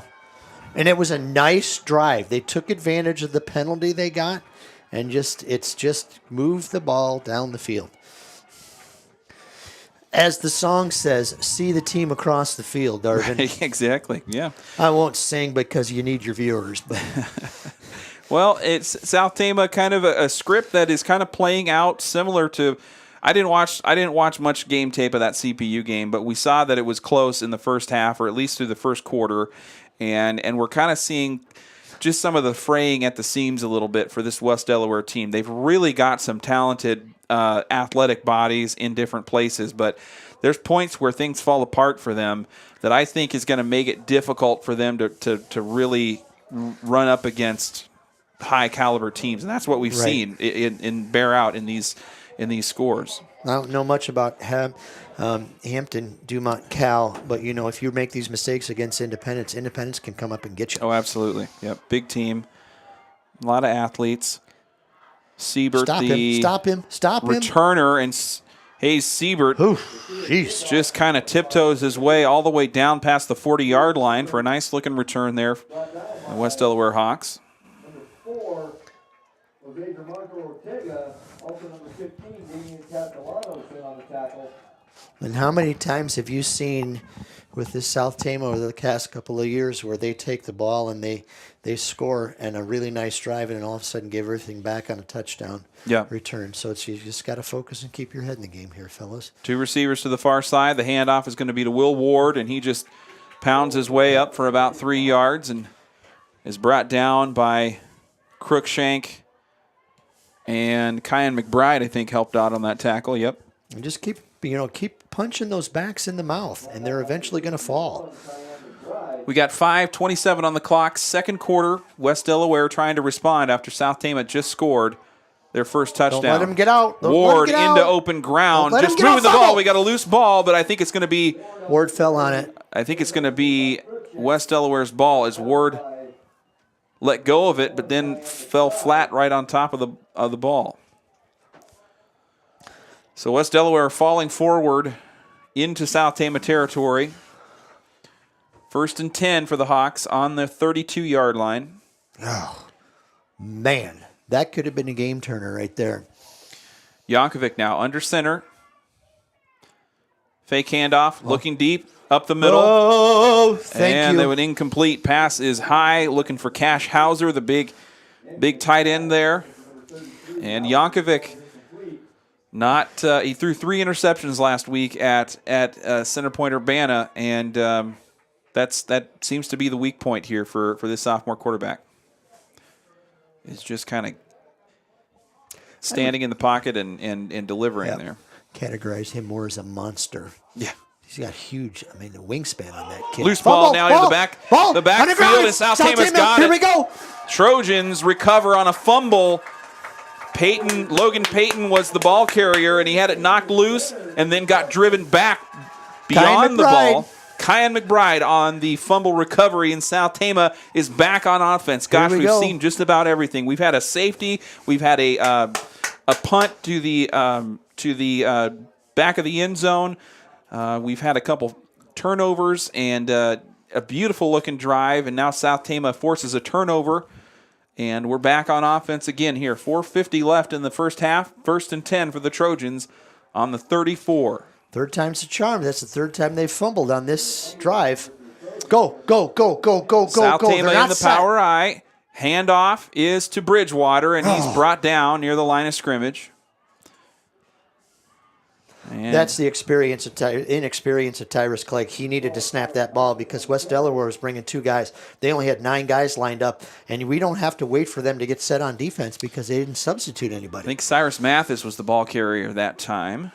Come on. But either way, it's a short gain. 2nd and 10 now, and we've got 4:20 remaining in the second quarter.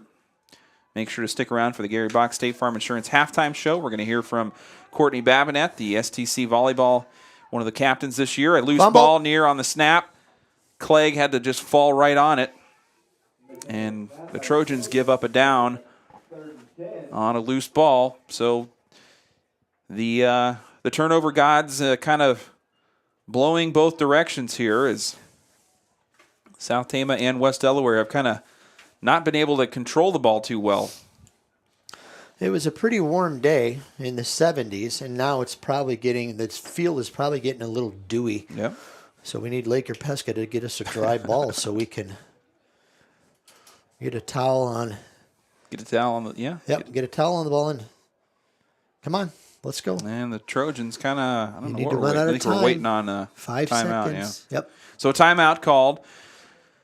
Offensive coordinator Jared Bridgewater going to talk it over with the Trojans, and South Tama will have not, 3.25 to put a drive together, but not many big plays that we've seen. I think that pass play that got South Tama into the red zone area really was the longest play we've seen so far. And of note, we have Gavin Bridgewater getting looked at on the sidelines. He's got his helmet off and is being attended to by South Tama's trainer. That's Dr. Fritz is not, I don't like the looks of this. Yeah, I'm not seeing much activity there. It's just kind of, they're just hanging out. So we've seen Bridgewater banged up in practically every contest that the Trojans have taken the field for this season, and tonight, no different. That's when we seem to. It's not good. Mom's coming onto the field, so Tiff's going to see what's going on. Throw the pass. Throw it. And Clegg lets one loose in the middle of the field, and it falls incomplete. 2 West Delaware defenders were right around Nolan Upaw, who was the intended receiver, but the pass just did not have enough juice from Clegg. It's a good thing that Jeremy Dolash came across the field and just kind of grabbed him and spun him around, because if he would have control of that football and hit the ground, it would have been lights out for the Trojans. We're going to have to punt here. Who's going to punt it? Is that Ethan? That is Ethan Crookshank. Come on, Ethan, just get it away. Will punt. And what? We've got a stoppage, but I didn't see a flag. We just see the whistle go out. What? And it'll be something called against South Tama. Oh, illegal procedure. They moved. So South Tama and punter Ethan Crookshank will step back 5 yards and try this again. Back deep for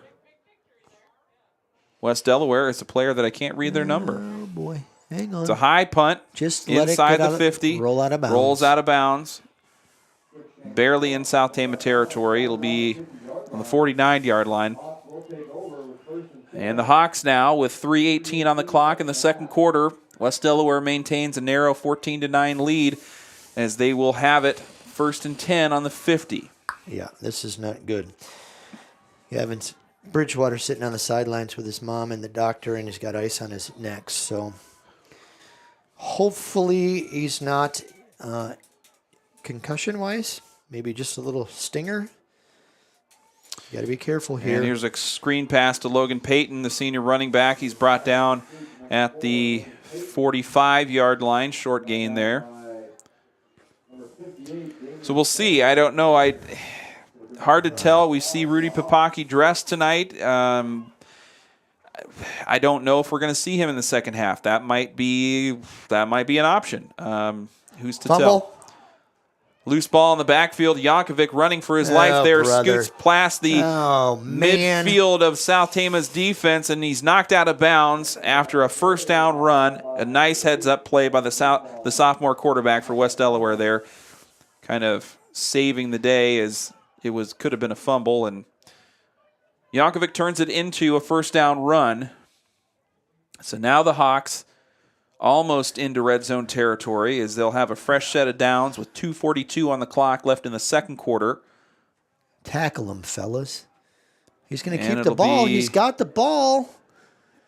A touchdown run by Brent Yankovic, the sophomore quarterback for the Hawks. And Yankovic is in to score. 20-9 now the score.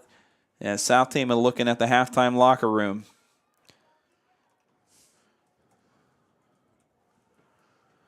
And this is kind of where things went. Last week with their win against Center Point and the other win that they had against Decorah. This is kind of where things kind of went south for a little bit. Oh, another missed PAT. Griffin Lott, the kicker there, and it rattles off the goal post, and that will keep the score at 20-9 after the failed PAT. What I was about to say is that West Delaware this is where momentum starts to kick in. So they start to wear you down a little bit. And, right at the end of the half here, South Tama's played a really good half, and they've stepped in this game. They just need to put something together, and everybody is kind of looking at Gavin Bridgewater like he's got they have this look on their face. They can't do that. They can't have the poor us, we lost our best player type of a deal. They just got to go out, and everybody's just got to step up and play. So it will be... Having difficulty counting to 11, I see. Hang on.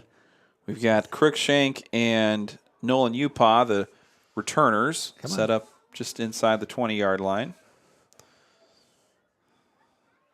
Yep. Here's the kick, a short kick. No, pick the ball up. Bounces near the 25-yard line. Upaw falls on it around the 24, and so it'll be South Tama looking at a long field in front of them and 2:34 on the clock to try and respond with Gavin Bridgewater on the sideline with his helmet off. Probably not going to see him the rest of this first half. I don't think so. And so Crookshank and Upaw, the receivers to the near side. Clegg with... No, I got a little wildcat. With the handoff to Mathis, I believe, who is brought down near the line of scrimmage on the far side of the field.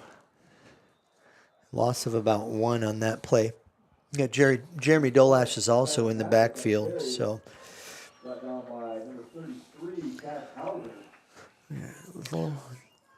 And a little timeout called by South Tama. Timeout West Delaware. We'll be right back after a word from our sponsors. You're listening to Trojan Country. Sharn Weber's in Toledo serves central and northeast Iowa with the latest in heating and cooling systems, water softeners, plumbing and electrical installation, as well as expert service and repair. As a family-owned hallmark business from the South Tama community, Sharn Weber's is proud to support Trojan spirit on the field, on the stage, on the court, or in the classroom. When the job needs done, call Sharn Weber's at 800-542-7980. Coming back out of the timeout, South Tama 2nd and 11 on this 22-yard line as they are trying to get some momentum here, but they'll have a pretty steep climb ahead of them here before the halftime break. Brought down by number 75, Wyatt Gilman for the Hawks. Another run play there. Mathis, the ball carrier. About a 4-yard run, so he gets into positive territory for the night. And the Trojans, I think, taking another timeout.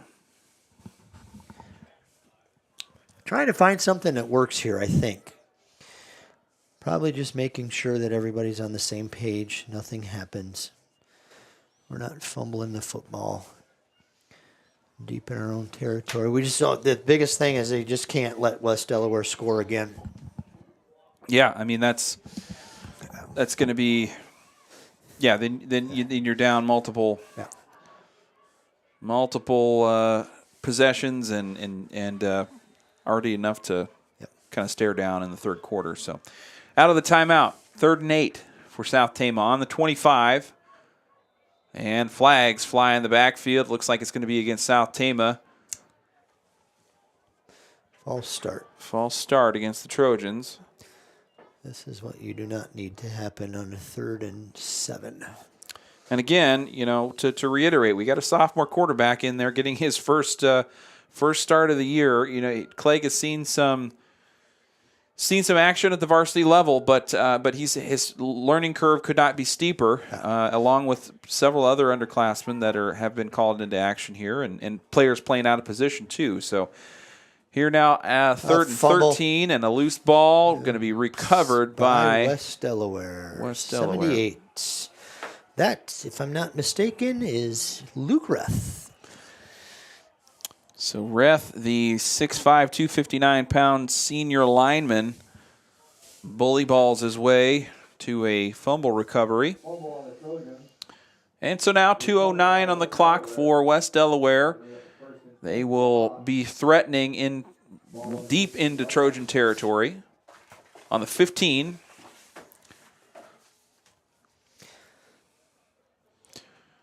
And you talk about a steep learning curve. That's trips to the far side for Yankovic, and it's going to be a quarterback keeper. Yankovic getting 2 or 3 blocks up the left side, and he's finally brought down. Jacob Youngbear, the tackler. And that'll bring up 2nd and 4. Almost into goal line territory. Yankovic now in the shotgun. Pitches out to Ward. Ward. Touchdown. Easy. Just we have a flag coming in, but cruising into the end zone. There's a flag on the play. I don't think it's going to. Might get called back. Yankovic's kind of indicating he's disappointed, so that might. That's a hold on West Delaware, I think, from where the flag landed. Holding West Delaware. So the Hawks needing to march back. 2nd and 4 on the 10-yard line. Minute 37 to go here in the second quarter. As West Delaware just got a fumble recovery, and now that's what's kind of set them up in South Tama territory here late into the second period. Pitch out again to Ward. Basically the same play, just scooping around the right sideline down for a first down near the touchdown marker. Ball at the 5? Maybe the 4, somewhere in there, just around the 5. Yep. First and goal on the 5. Yankovic, quarterback keeper, gets a block from Ward, and he's in for a touchdown. Brent Yankovic scores his first touchdown of the night. 26-9 the score now, as West Delaware kind of grabbing control of this game here tonight in Tama.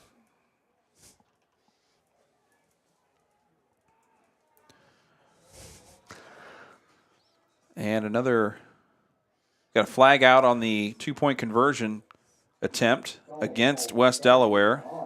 So they're going to move them back and make them try it again.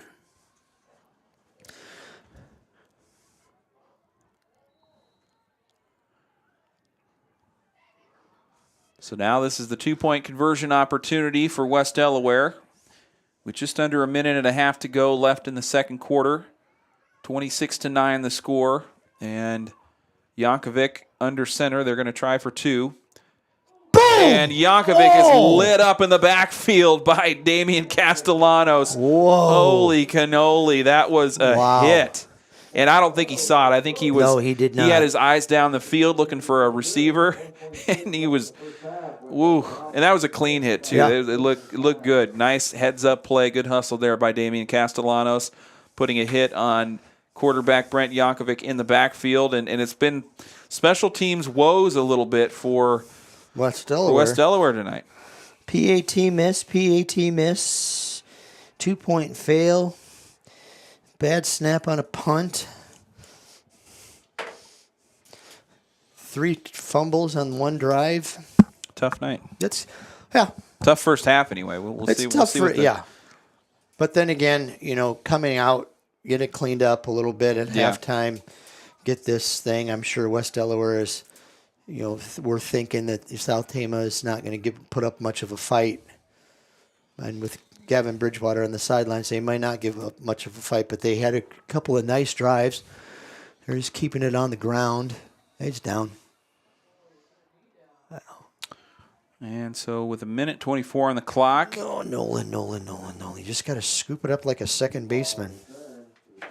Well, Upaw, the returner, will bring it out to the 21-yard line, and that's where South Tama will be again. That's kind of been home base for the Trojans, is backed into their own red zone territory this second quarter. And Clegg marches out to see what South Tama and the offense can put together. Crickshank, the receiver, off to the far side. 1, 2, 3, 4, 5, 6, 7, 8, 9, 10. Trojans with the power eye. Uh-oh. And a flag will come out. Somebody needs to count to 11. We got 12 guys.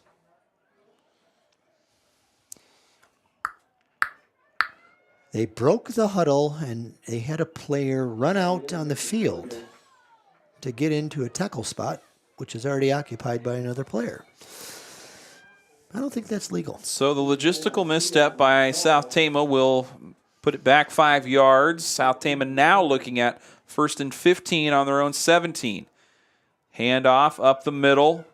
I think Castellanos might be the ball carrier here, and he's pushes his way forward, carrying a couple defenders for a short gain. Maybe that's what we need to do, is we need to just get it to have Castellanos come out and say, guess what, son? This is what you have to do. That's a nice, Put one of their other big bodies in there, and we've got a lineman down. I think that might be Benner. Is that Damien? 58, the number there, and that's senior tackle Damian Benner getting looked at by South Tama coaches.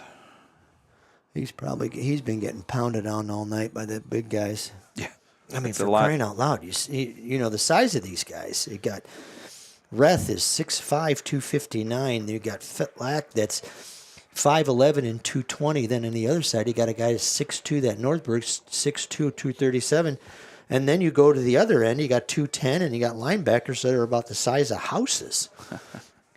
And they have, Will Ward is a nice-looking football player. He doesn't look big, but he's a 5'11", 206. So you've got some pretty talented football players on this team of West Delaware. But 2nd and 9 on the 23 for South Tama after Benner makes his way to the sideline. Clegg under center. 2 backs behind him.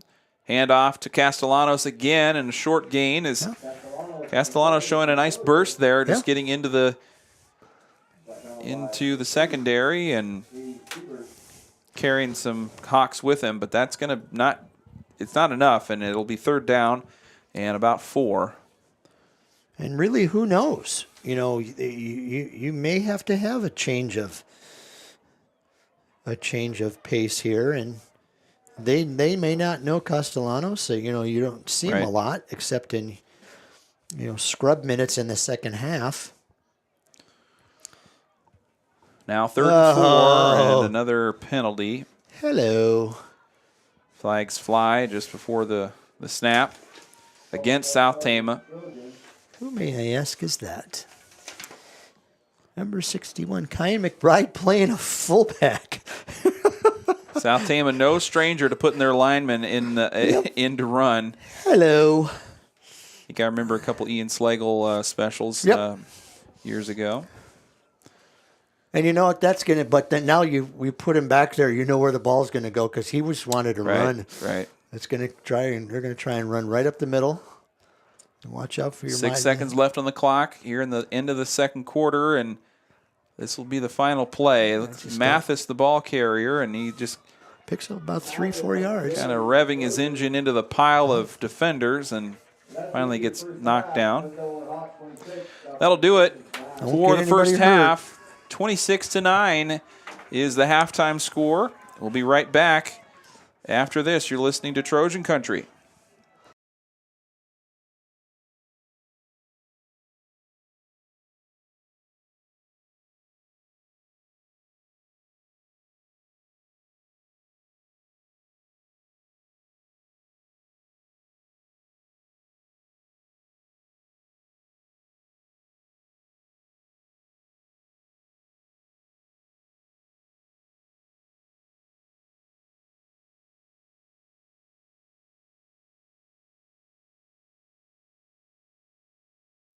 S&S Car Wash provides both automatic and hand wash services as well as detailing for your vehicle. S&S Car Wash, your local car wash destination with convenient locations in Toledo and Tama. So what are we watching tonight? Cat videos or DIY tutorials? Neither. Tonight we are premium streaming. How? My State Farm agent helped me save money on my auto insurance with safe driving discounts, so I don't have to give up the things I love. Oh, now we can watch the new season of Iris the Internet Cat. Cue it up. For surprisingly great rates, visit Gary Bach State Farm in Toledo for a free quote today. Individual premiums and budgets will vary by customer. All applicants subject to State Farm underwriting requirements.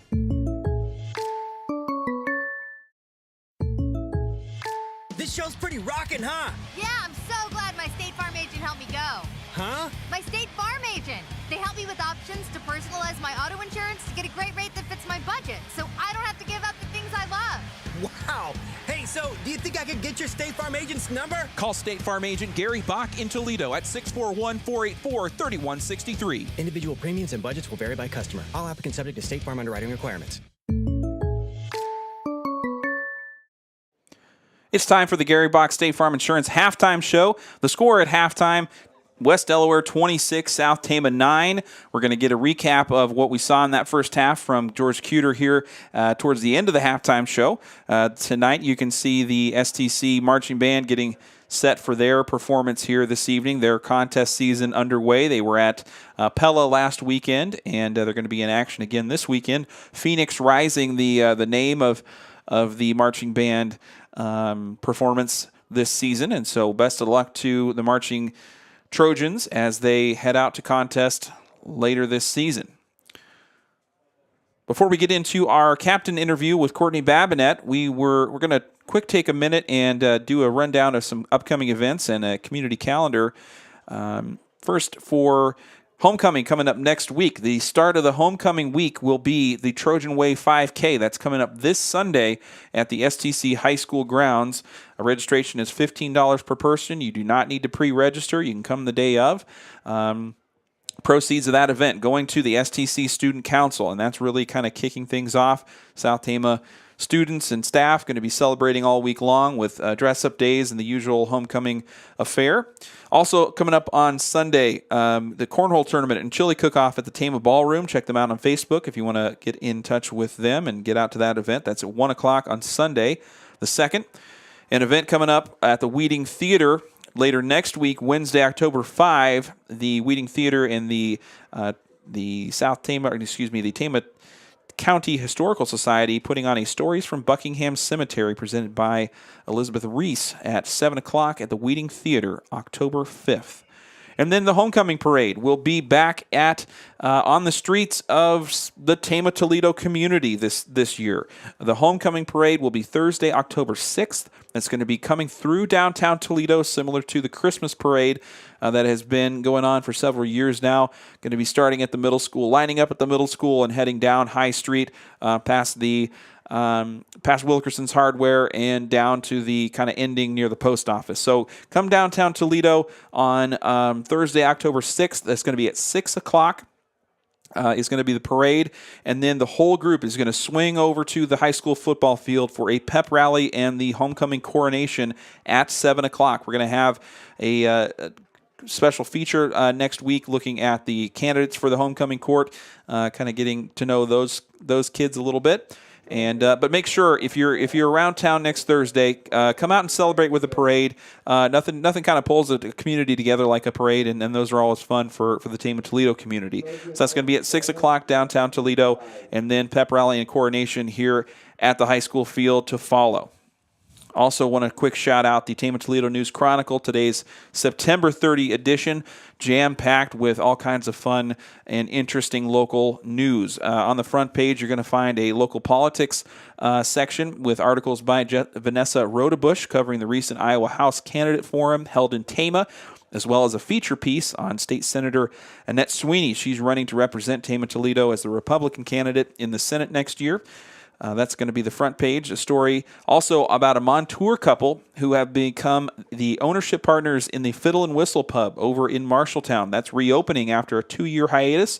We got a feature story in the Tama Toledo News Chronicle. You can find out about that and kind of the local connection to that reopening and some interesting things going on there. A spotlight article over on the sports page on the STC esports team. That's been a highly participated in activity for a lot of South Tama high schoolers in the last couple of years, and they're in action this fall season and doing some things there. So you want to learn about the esports team, pick up a Tama Toledo News Chronicle edition this week, and you can learn all about them. There's also an editorial from the National Federation of State High School Associations talking about the behavior of high school coaches, parents, and fans, how that's been having kind of an unfortunately destructive impact on the present and future of high school sports. So some important reading there on the opinion page. And then you also got some notes from the high school class of 1962. They had a reunion and some stuff in there about that. Some updates on the city council and county board meetings, and the latest installment of the Local Lunacy cartoon, a weekly piece by Tama Toledo artist Michael D. Davis. So that's all packed into the Tama Toledo News Chronicle. You can find that if you're not a subscriber. Call down to the Times Republican office where they do their accounting and circulation work now. Get yourself subscribed. But you can find this your local paper all over town at gas stations, grocery stores. Get out, grab a copy, and participate in our local community that way. We're going to take a quick break. We'll be right back with our halftime interview with STC volleyball captain Courtney Babnack. It is the Gary Bach State Farm Insurance halftime show. More after this. You've changed thousands of diapers, cut off hundreds of bread crusts, played hours of peekaboo and duck duck goose, because you'd do anything for your kids. That's why it's so important to protect them with life insurance from State Farm. State Farm agent Gary Bach makes it easy and affordable to help protect your family, no matter what the future holds. Because for the people you'd do anything for, life insurance could mean everything. Call State Farm agent Gary Bach in Toledo today. Like a good neighbor, State Farm is there. It's time for another Captain's Connection here on Trojan Country. Today I'm joined by STC volleyball captain Courtney Babnack. Courtney, thanks so much for taking some time for us. Thank you. Can you start first by telling me what grade you're in and what position you play for the Trojans? I'm a senior at South Tama, and I play outside in the front row and middle back in the back row. So family, a big part of a lot of student athletes' experience in high school. Tell us first who your family is, your parents, your siblings, and then what role family has played in your career as a volleyball player. My mom is Sept Babnack. She works at Wolf Eye Clinic, and she's an HR person there. My dad is Matt Babnack. He works for Drew Widener and sells seed. And then I have an older sister whose name is Alexis, and she currently goes to MCC. I used to play volleyball with my sister, so I always looked up to her and her friends, and I always aspired to be like them. So that was a big part. And then my mom she worked at the church for a long time, for 15 years, and she was a big role there, and I always wanted to be a leader just like her as she was there. Yeah, awesome. How long have you played volleyball? What's been the kind of trajectory of your career as a younger player and up to where you are now? When I was younger, I played rec volleyball, probably second grade, and then fifth grade I actually had a knee surgery, so I didn't get to play AAU, but I started playing AAU in sixth grade, and I've loved volleyball ever since I was a little kid watching it.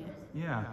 So tell me a little bit about that period going through some injuries, because you kind of dealt with that for a prolonged period of time, is that right? Yeah, so when I was in fifth grade, I tore my ACL playing basketball, and it was a fairly quick recovery, and I was ready to get back out and play every sport that I played. And then seventh grade came around, and I tore my ACL in the same knee again, and was very limited on where I could play, what I could play and what I could do, and I made the best of it. And then in ninth grade, I did the same thing, but on the other leg. Oh, wow. And so I really worked hard to keep everything strong and get back out on the court. So ever since then, I've been really strong and continue to play.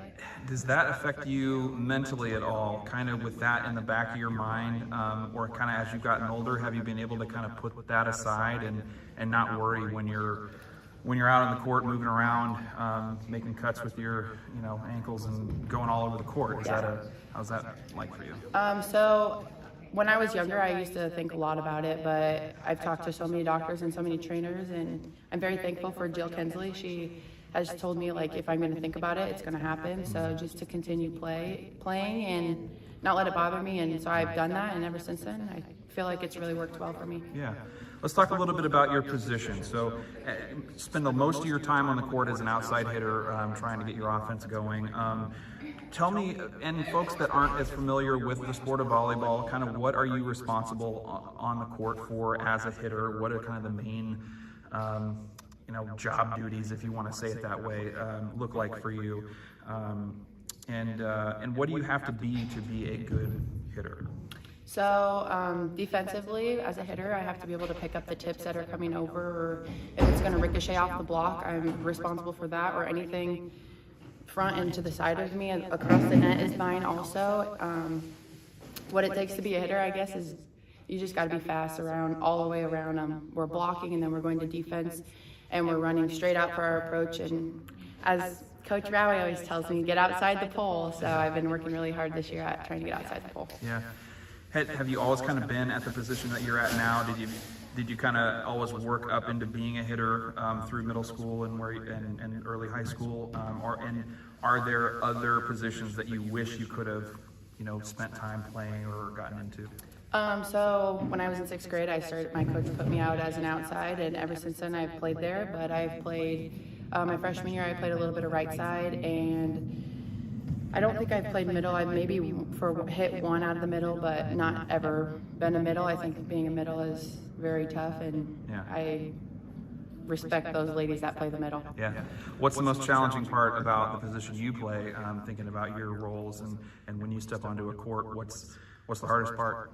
I think the hardest and the most fun part is mixing up my shots and figuring out what's open. I mean, that's a really hard thing to figure out, but once you figure it out and once you find those holes, it's really fun to get kills. Looking at the team this year, you've been with South Tama for a long time now as a senior. What's your assessment of this season, this team? How do you feel like you guys are doing, and what do you think you need to improve to get better as you get towards the postseason? I think since being on South Tama's volleyball team, we've always struggled with serve receive, and I think this year we really focused a lot on it, especially during the summer, and I think that's our best thing right now is our serve receive. And I think what we're working up to next is working around plays and continuing to get the balls when they're coming over, digging up crazy balls that come over. So what are some of the goals that you have for yourself the rest of the year, and for the team as you're kind of thinking as a leader of this team? Where do you hope you can kind of end up when things wrap up this season? So we have one more WAMAC match left in our season, and it's against Benton, and we're really hoping to pull out a dub against them, at least a couple sets. If they take the first two or any of them, we're hoping to take it to 5 and get that win. If you're speaking to young South Tama students, kids that are just figuring out what they want to do when they get into middle and high school, what would you say to them about the sport of volleyball? What do you love about it? Why is it a sport that kids here in Tama Toledo should play?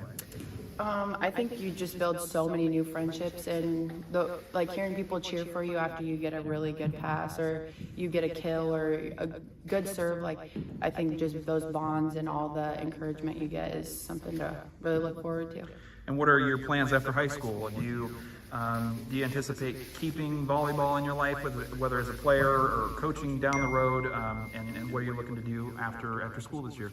After school, I plan to go, I don't know where yet, but I plan to go get my nursing license somewhere. And I'm going to coach AAU volleyball this winter and spring, so that'll be fun. But I'm hoping to get my coaching endorsement this spring so I can continue to coach young people. Looking back, the senior year may be a time for reflection for high schoolers. What's a favorite memory when you think back of growing up here in Tama, Toledo, or just a childhood memory? What comes to mind as something particularly memorable? My favorite memory as a kid was always going out to my cousins. They live in Chelsea, and going and riding the four-wheelers and playing in the cricks. Awesome. All right, let's wrap up with some lightning round questions here. The first one is going to be, if you could live anywhere in the world or visit anywhere in the world, where would you go? If I could visit anywhere, I would go to Bora Bora. And summer or winter? Winter. Okay. If you're going out to eat here in town, El Cerrito or A9? Ooh, El Cerrito. All right. What's your favorite junk food? The Little Debbie fudge rounds. Oh, nice. Hawkeyes or Cyclones? Hawkeyes. Luke Bryan or Luke Combs? Luke Combs. Oh. And iTunes or Spotify? iTunes. Hawkeyes or Cyclones? Hawkeyes. And Casey's or Quickstar? Quickstar. Whoa, all right. I like that answer. Thank you very much, Courtney. Best of luck to you and the Trojans the rest of the way, and hope to see you down the road. Thank you.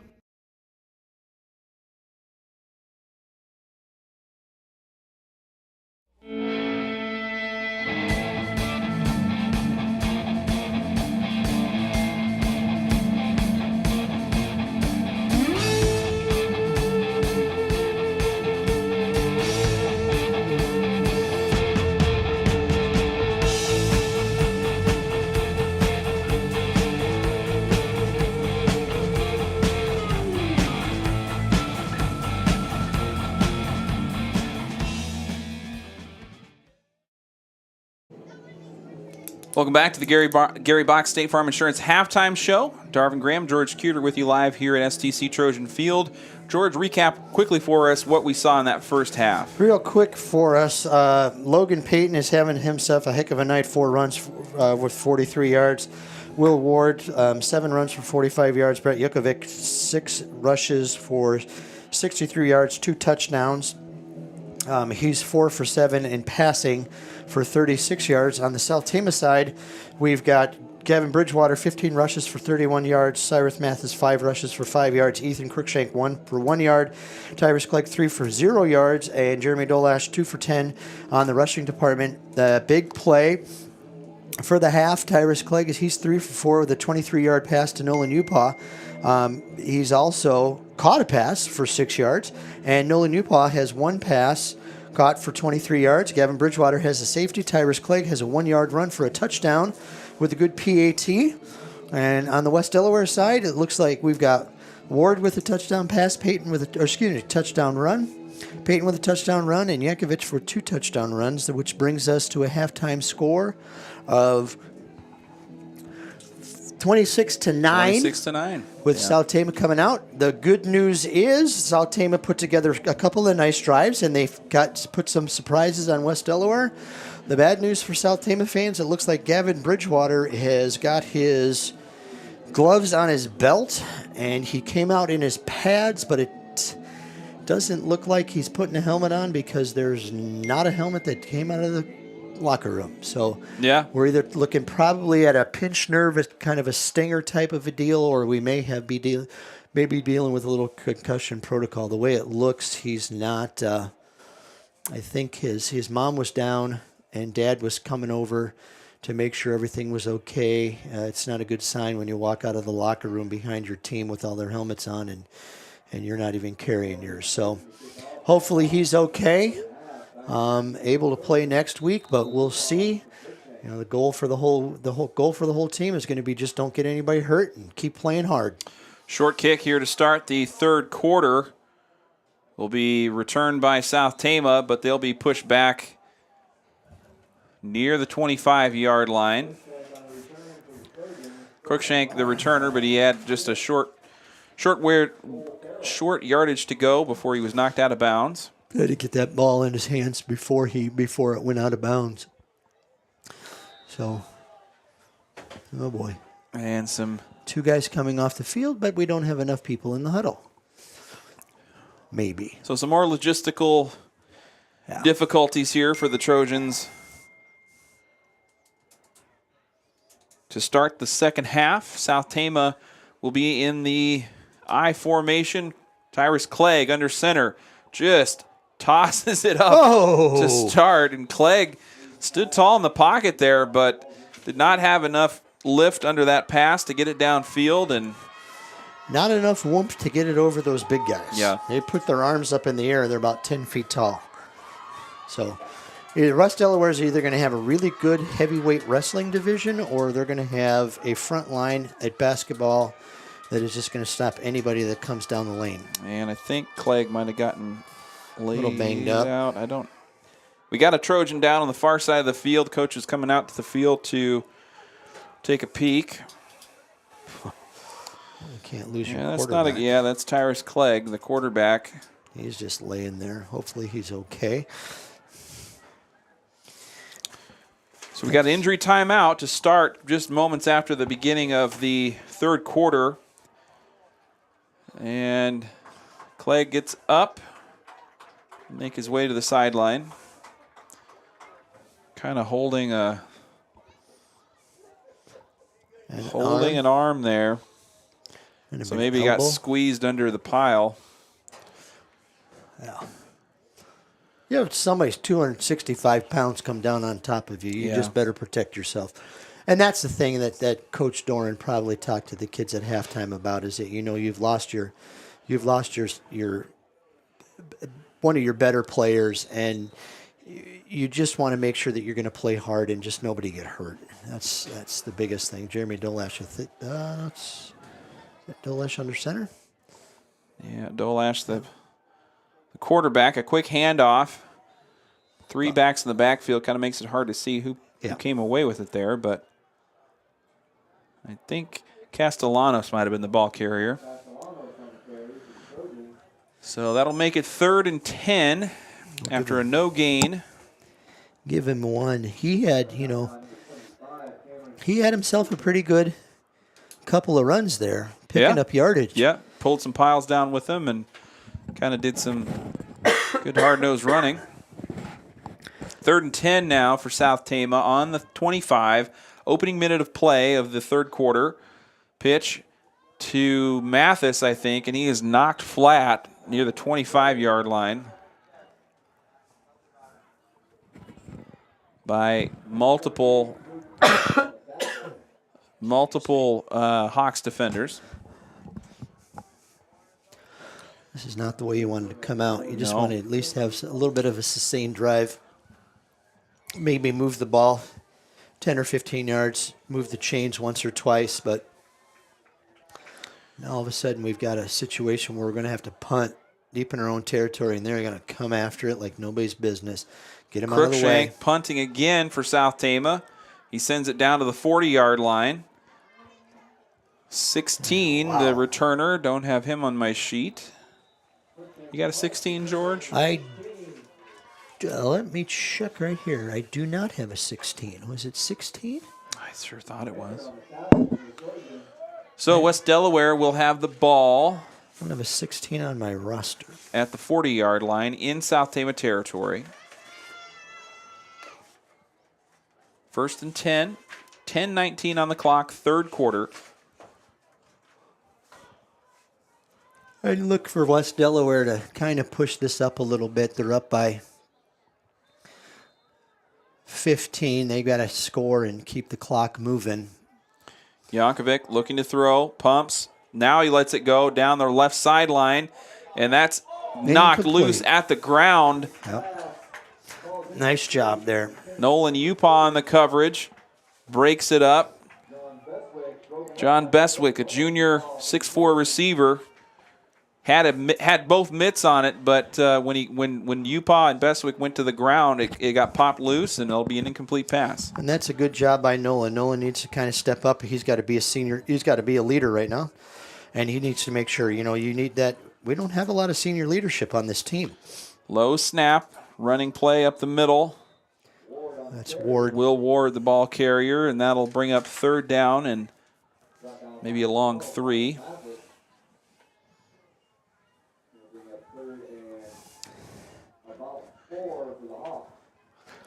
Give South Tama credit. West Delaware is having to earn these yards. Yep. A little bit of stingy defense here. He's going to keep it. Jankovic scoots out of bounds after gaining a 1st down on the near side. And the ball will be spotted yards. Inside the 20. Inside the 20. And if I'm Coach Gunkowitz, I'm telling these guys they're in for the game. They've got to clean up some things before they get a huge district game next week. If they come out of here with a win. Fake handoff. Jankovic rolling left, looking downfield, connects with I think that was Seth Jackson. Jackson was the target in the first half for the few passing plays that Jankovic did attempt. Now setting up first and goal on the 3.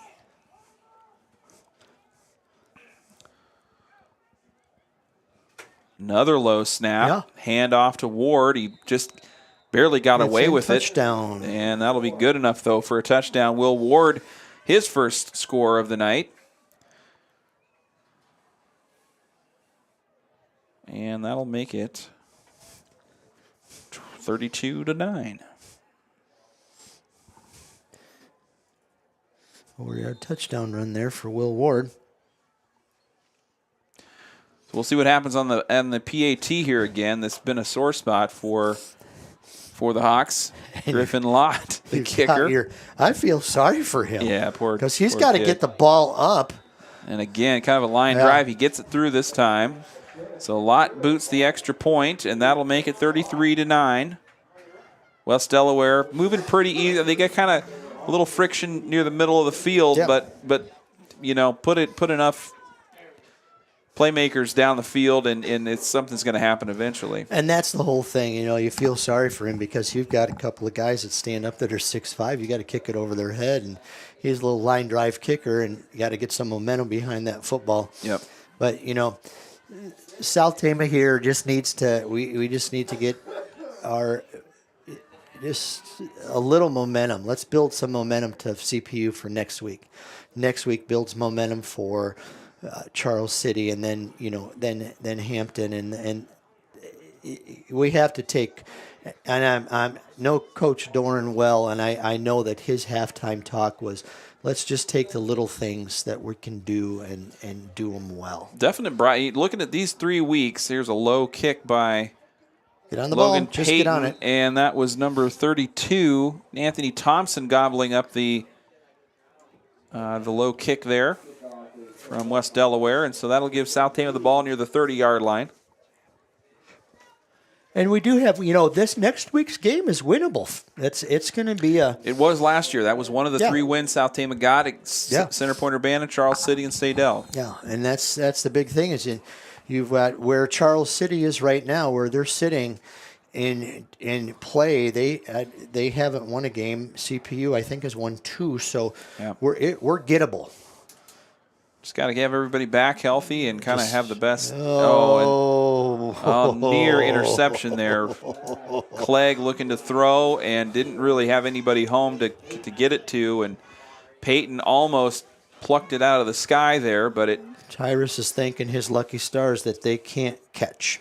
Couple of, I think he's just South Tama, I should say anyway, regardless of Clegg or whoever, has escaped maybe 3 interceptions tonight.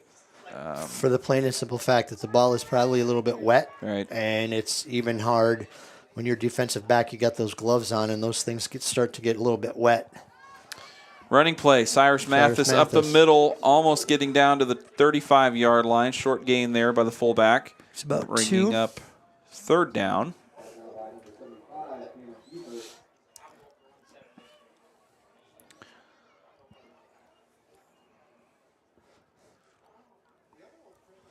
It's 3rd and 8.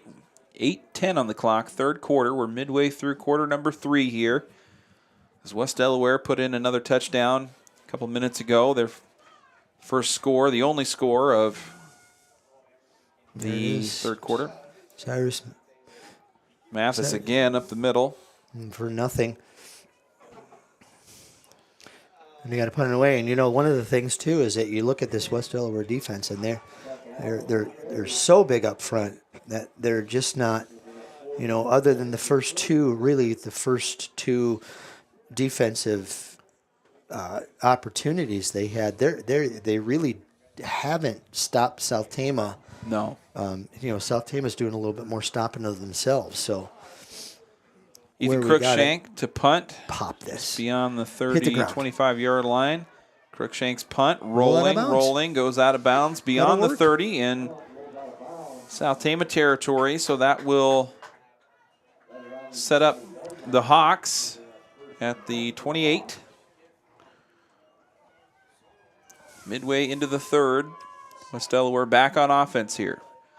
A reminder, all kinds of fun things coming up this week for homecoming week. It'll start off with the Trojan Way 5K at the high school on Sunday. The volleyball team hosting Benton Community on Tuesday with a 7:30 start time there.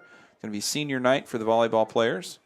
Oh, and there goes Logan Payton just sprinting down the middle. One defender to beat. Shirks a defender. Ethan Cruikshank still on the ground, and Payton finally gets knocked out of bounds by Nolan Upaw further down the field.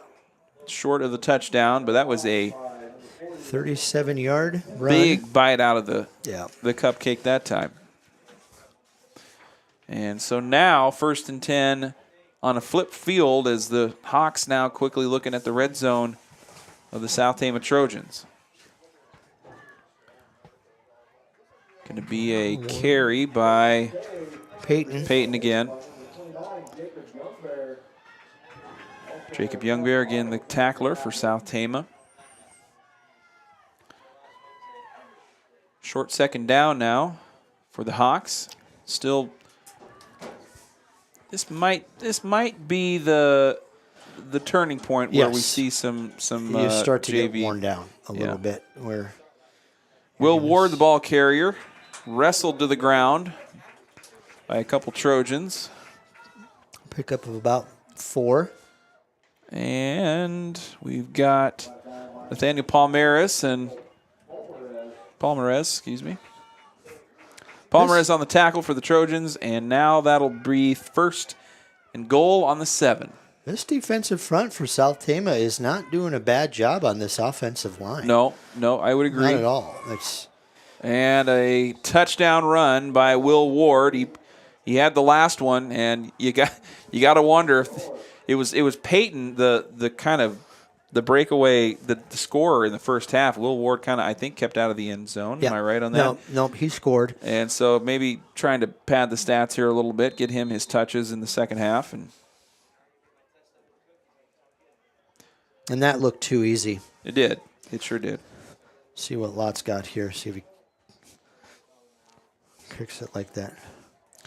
Oh, boy. That got in the air. PAT kicker. And, boots it just beyond the goalpost there, and that'll make it 40-9.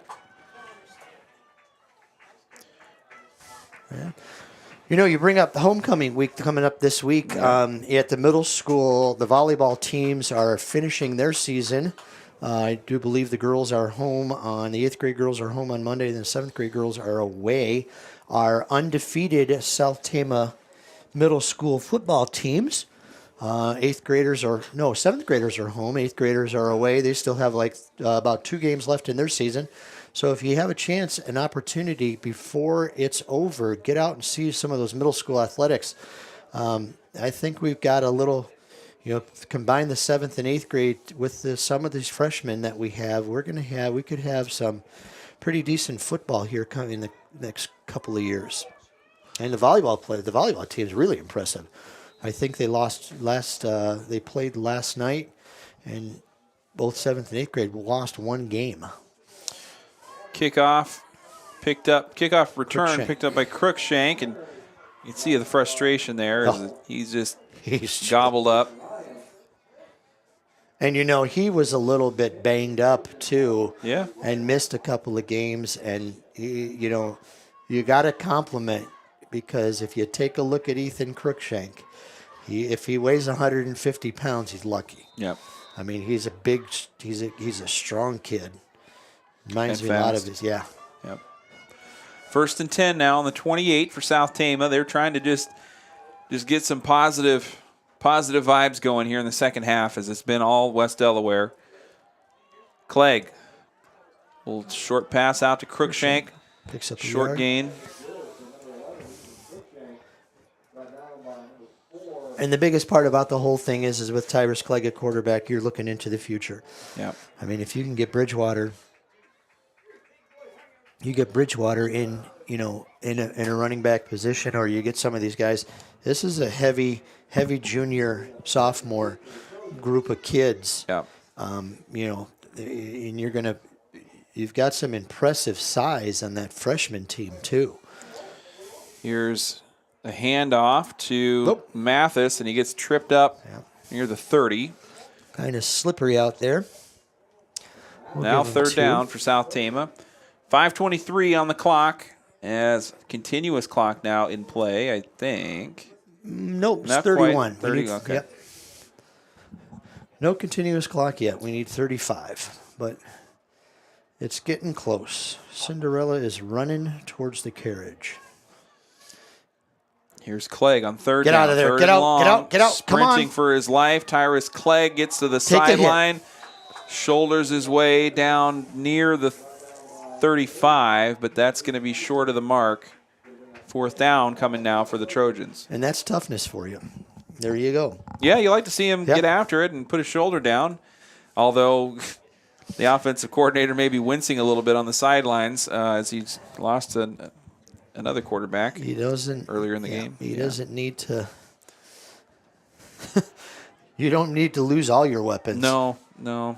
There we go. Punt it. Come on, Siebert back to receive the punt from Crookshank. Crookshank gets off a fast punt. He's not doing a bad job. Spikes it. We've got some punters on this team. Yeah. All these captains can punt. Yeah. Papaki started out the year as the punter. We've seen Bridgewater have some success, and Crookshank not looking too bad either. So some depth at odd places. Maybe. Yeah, I mean, and that's you need somebody that can get the ball into, no matter what happens with West Delaware, no matter what they do, it's a great idea to have somebody. You need somebody to kick it deep on kickoffs because you don't want to squib it up. You need somebody who can boom a punt. If we just get a little higher in the air, give our chance of guys to get down there and cover it. Now here's West Delaware again. Yankovic, the quarterback, keeping it up the right side. Gets past two defenders, still on his feet, and past the 50, and finally knocked out of bounds by Young Bear, Castellanos and company. And that's a big gain there by the sophomore quarterback. Picks up 21 on that one. Two undersized quarterbacks here tonight, too. I mean, Clegg and Yankovic.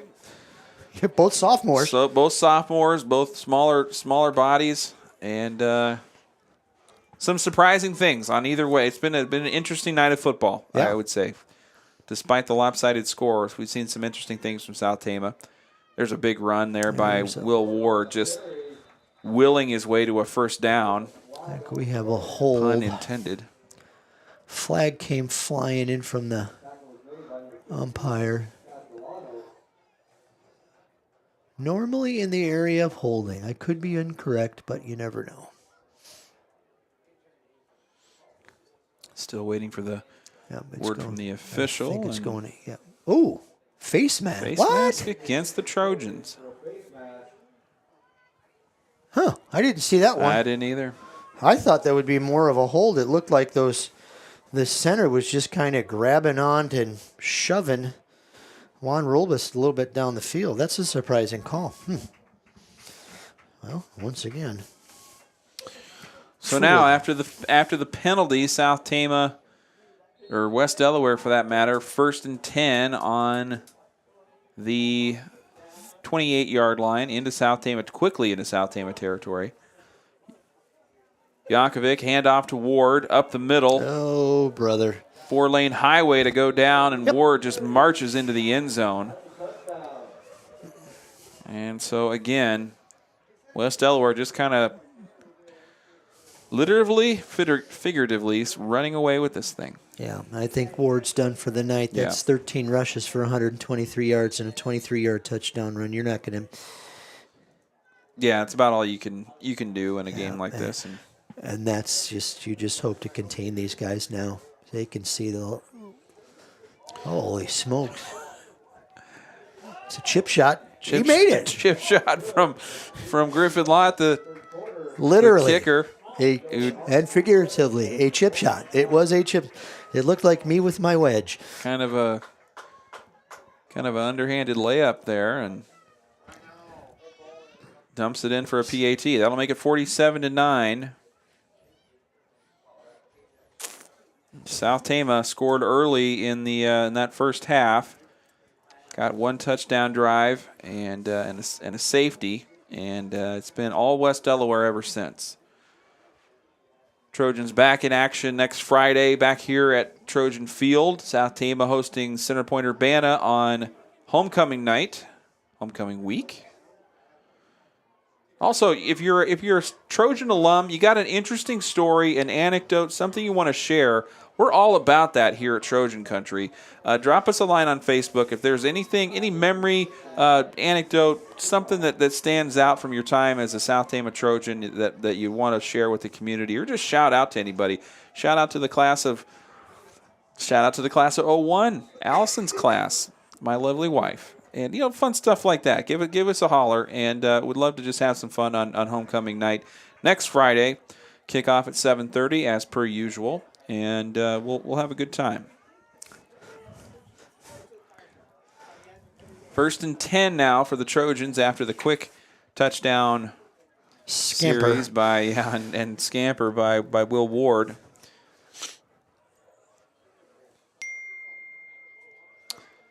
And now that will Upaw and Crookshank, the receivers. Clegg, pump fakes, looking downfield, and miscommunication there as Upaw was the intended receiver, but I don't think that Tyrus's arm is yet strong enough to get the ball down the field like that. It was a good play. It had to be a quick throw. Yeah. But I don't think that he's got a little funny arm angle action. And, when he was last year as a freshman, a primary runner of the ball, not a thrower. And it's hard to throw in pads when you're not used to that motion. So Clegg now under center. Handoff is to Mathis, and he is driven back to the 25. And more of the same here as we're just kind of seeing just short gains and a whole lot of hawks in the face of the Trojans offense right now. And that the offensive line has got to be getting tired of pushing that, trying to push those big guys. And they're not. It's not like they're letting up. They're bringing in. You got 3 new defensive linemen in there, and they're all about the same size as the guys that were there before. So it's what do we got here? 3rd and 9 now for the Trojans on the 27, and we got maybe a penalty out. I don't see where that. No. Or just the official talking to the South Tama. Something's going on there. Referee is talking to Kyan McBride, it looks like. Yeah, there's something. Maybe just some inter-team. Yeah, with the 35 point clock, when they stop the clock, there's something. There may be a little chatter. Get one of the upperclassmen in there and talk to him, and get in the huddle and just say, "This is, don't lose it here." Pitch out to Tyrus Mathis. And he's again just stymied at the line, and tackle for a loss. 4th down coming for the Trojans. We really honestly did bring in the second. Just a wave of a whole new players. The second wave, a senior at 280 and 6'5", a sophomore at 6'2" and 220, and a senior at 6'4", 278. And you got Parker Peterson, a sophomore at 6'2", 293. Yeah. You're not moving those guys. That is a lot of weight. Yeah. That's a good kick. It's nice and high. Oh, nice job. And Who was that? Nolan Upaw on the punt return, or the punt coverage. Excellent. And another good kick by Ethan Crookshank. Yeah. So the punt team looking above average, looking good. Yeah, special teams is not letting the Trojans down there. At least they're pinning them, they're getting them back in West Delaware territory. They're not giving up the ball and not giving that first one that Ethan kicked was about a 12-yarder, but that's just nerves. That's just, hey, we're throwing you in the game. I got to punt. Hey, coach, I've never punted before. What do I do?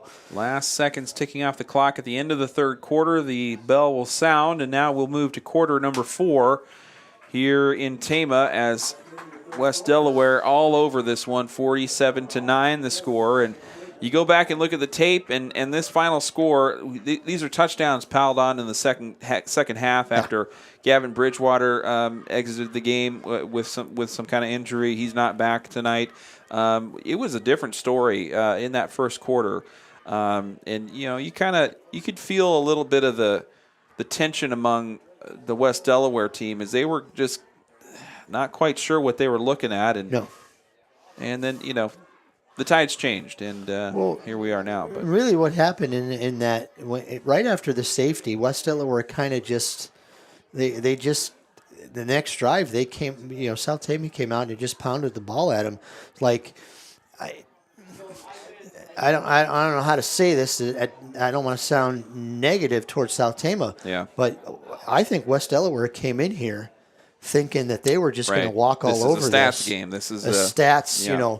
These guys aren't very good. They beat Sadell. They haven't won a game in, I don't know, beat Charles City or beat these guys is CPU, and we've beat them. And, we handled them last year. I think West Delaware came in here in that first quarter and maybe about halfway through before we lost Bridgewater and thought that they were just going to run it down our throats. Yep. And it was going to be an easy game. I think they got a lesson. And, you can't just making mistakes like they're doing. You can't take anything for granted, and they just keep. There's a loose ball on this first play of the. They've got new guys in. Yep. Which Number is good. 9, the quarterback, Keegan Jackson, a sophomore quarterback under center now. As continuous clock now in play here in the fourth quarter. And you got to see this because you got to clean this up. But you don't let him run around like nobody's business. That's Julio Weber with a big gain there for 9. So, first and 10. Yeah, and South Tama's got some of the younger guys in there too, so I could see a quick score from West Delaware here with this offensive line and the quarterback and the running back and just. Up the middle again for West Delaware, a short gain. Memphis Volker, sophomore, number 25, for 4. Can imagine who he's related to. Yeah. Standout wrestler Wyatt Volker, one of the big names over in West Delaware the last few years. Going to be a Panther. Oh, really? Oh, yeah. How about that? Tough kid, good wrestler. And a nice looking run there by Julio Weber, again, carrying South Tama defenders with him en route to a first down. Jacob Youngbear, Hayden Morris getting in on the tackle. We're seeing Caden Sokol back out there. He exited the first game of the year with a broken hand or broken arm, and he's got it all padded up, and good to see him back in action for the Trojans tonight. Volker again for the first down.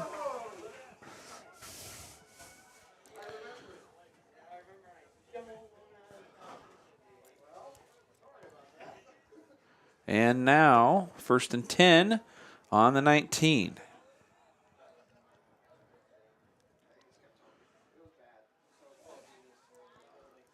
Receiver split out wide for Keegan Jackson under center. Another receiver about 6'4". Oh, there but a handoff up the middle. Again. Man, that kid's tough. Memphis Volker just kind of 5'11", 188. Moving bodies down the field. And yeah, you got me 70. Oh, that's the lineman. Yeah, he's a nice, big, strong, good-looking kid. And just running hard. And that's, like I say, you look up and down this lineup for West Delaware, you've got, in their skill positions, there's a lot of younger guys. Julio Weber, again the ball carrier for West Delaware, up the middle. And that'll be a touchdown for the Hawks.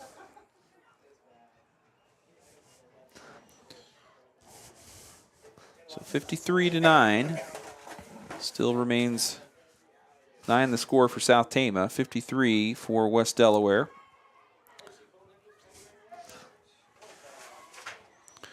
Some interesting matchups around the region tonight. If I can get this paper to cooperate. West Marshall taking on PCM. Grinnell hosting Vinton tonight. Oh, boy. Excuse me, Benton Community hosting Vinton. There's another wild PAT by Griffin Lott. So Benton Community hosting Vinton. Grinnell hosting Keokuk. Sadell traveling to Knoxville. Union taking on Olwine tonight. North Tama hosting BCLUW. Gladbrook Rhinebeck taking on Northwood Kenneset. GMG have the unenviable task of taking on number 3 ranked Don Bosco. East Marshall hosting Denver. Belle Plaine taking on Ogden. And the BGM, the Bears, going to Grandview Christian tonight. In the district, Charles City at CPU this evening. And Hampton-Dumont Cal taking on Independence. It'll be an interesting final there to see how that'll be, that'll really kind of shape the landscape of this district. Yes. It's really been the three teams. I count West Delaware among them because I haven't seen a game where I think this team just eyeball test. They're going to compete with those other two contenders in the District 3. And a kickoff return, short gain there, and be inside the 30 for South Tama to start on their next drive.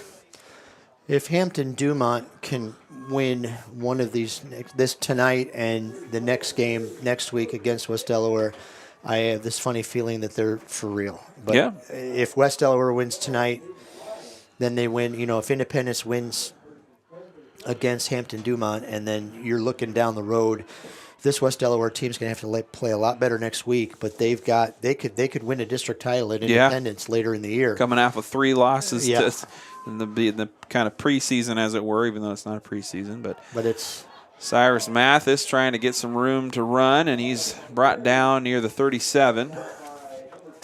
And that's the biggest, thing is how well did West Delaware learn from those games against Xavier, against Hempstead and Waller, and just getting that.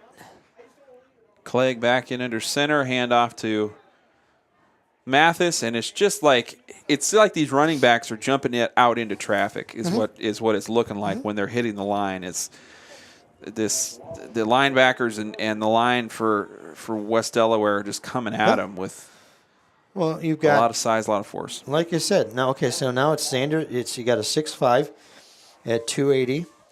You've got a 6'4" at 278. You've got a lineman, a defensive end, that's 6'2", 195. So you're just basically, you're pushing people around, just hoping that nobody. Yes, just seeing what kind of happens, and we're just seeing a lot of the same results here as South Tama continues to kind of push it up the middle. And 6:47 on the clock as continuous clock is rolling here in the fourth quarter. 4th and 1 for the South Tama Trojans as they're just inside the 40-yard line in their own territory. Clegg under center with Castellanos and Mathis, the ball carrier. Pitch out. Oh, hello. Little after the whistle business, maybe. Flag is out. Yeah, there's kind of smacking him around a little bit. Face mask called against West Delaware. So that'll bring up a first down. And, in case you haven't, if you haven't been, if you're just listening, just starting to listen, this was 20-9 at halftime. Or, 26-9 at halftime. Yeah. And it's not indicative. South Tama was in this game until about 4 minutes to go in the second quarter when Gavin Bridgewater went out, and then he came out at halftime without his helmet, so it kind of deflated the air in the bubble for South Tama. But, they're continuing to play hard. This is West Delaware's, obviously. So smaller team. The Trojans getting the first down off of the penalty there and lose a yard. So, West Delaware is a team that's going to make mistakes. So they've got to clean this up before next week, or they could find themselves on the odd end of having to win at Independence. You're beating these teams. You're going to have to beat teams that are ranked, and it's not going to do, 3 losses is...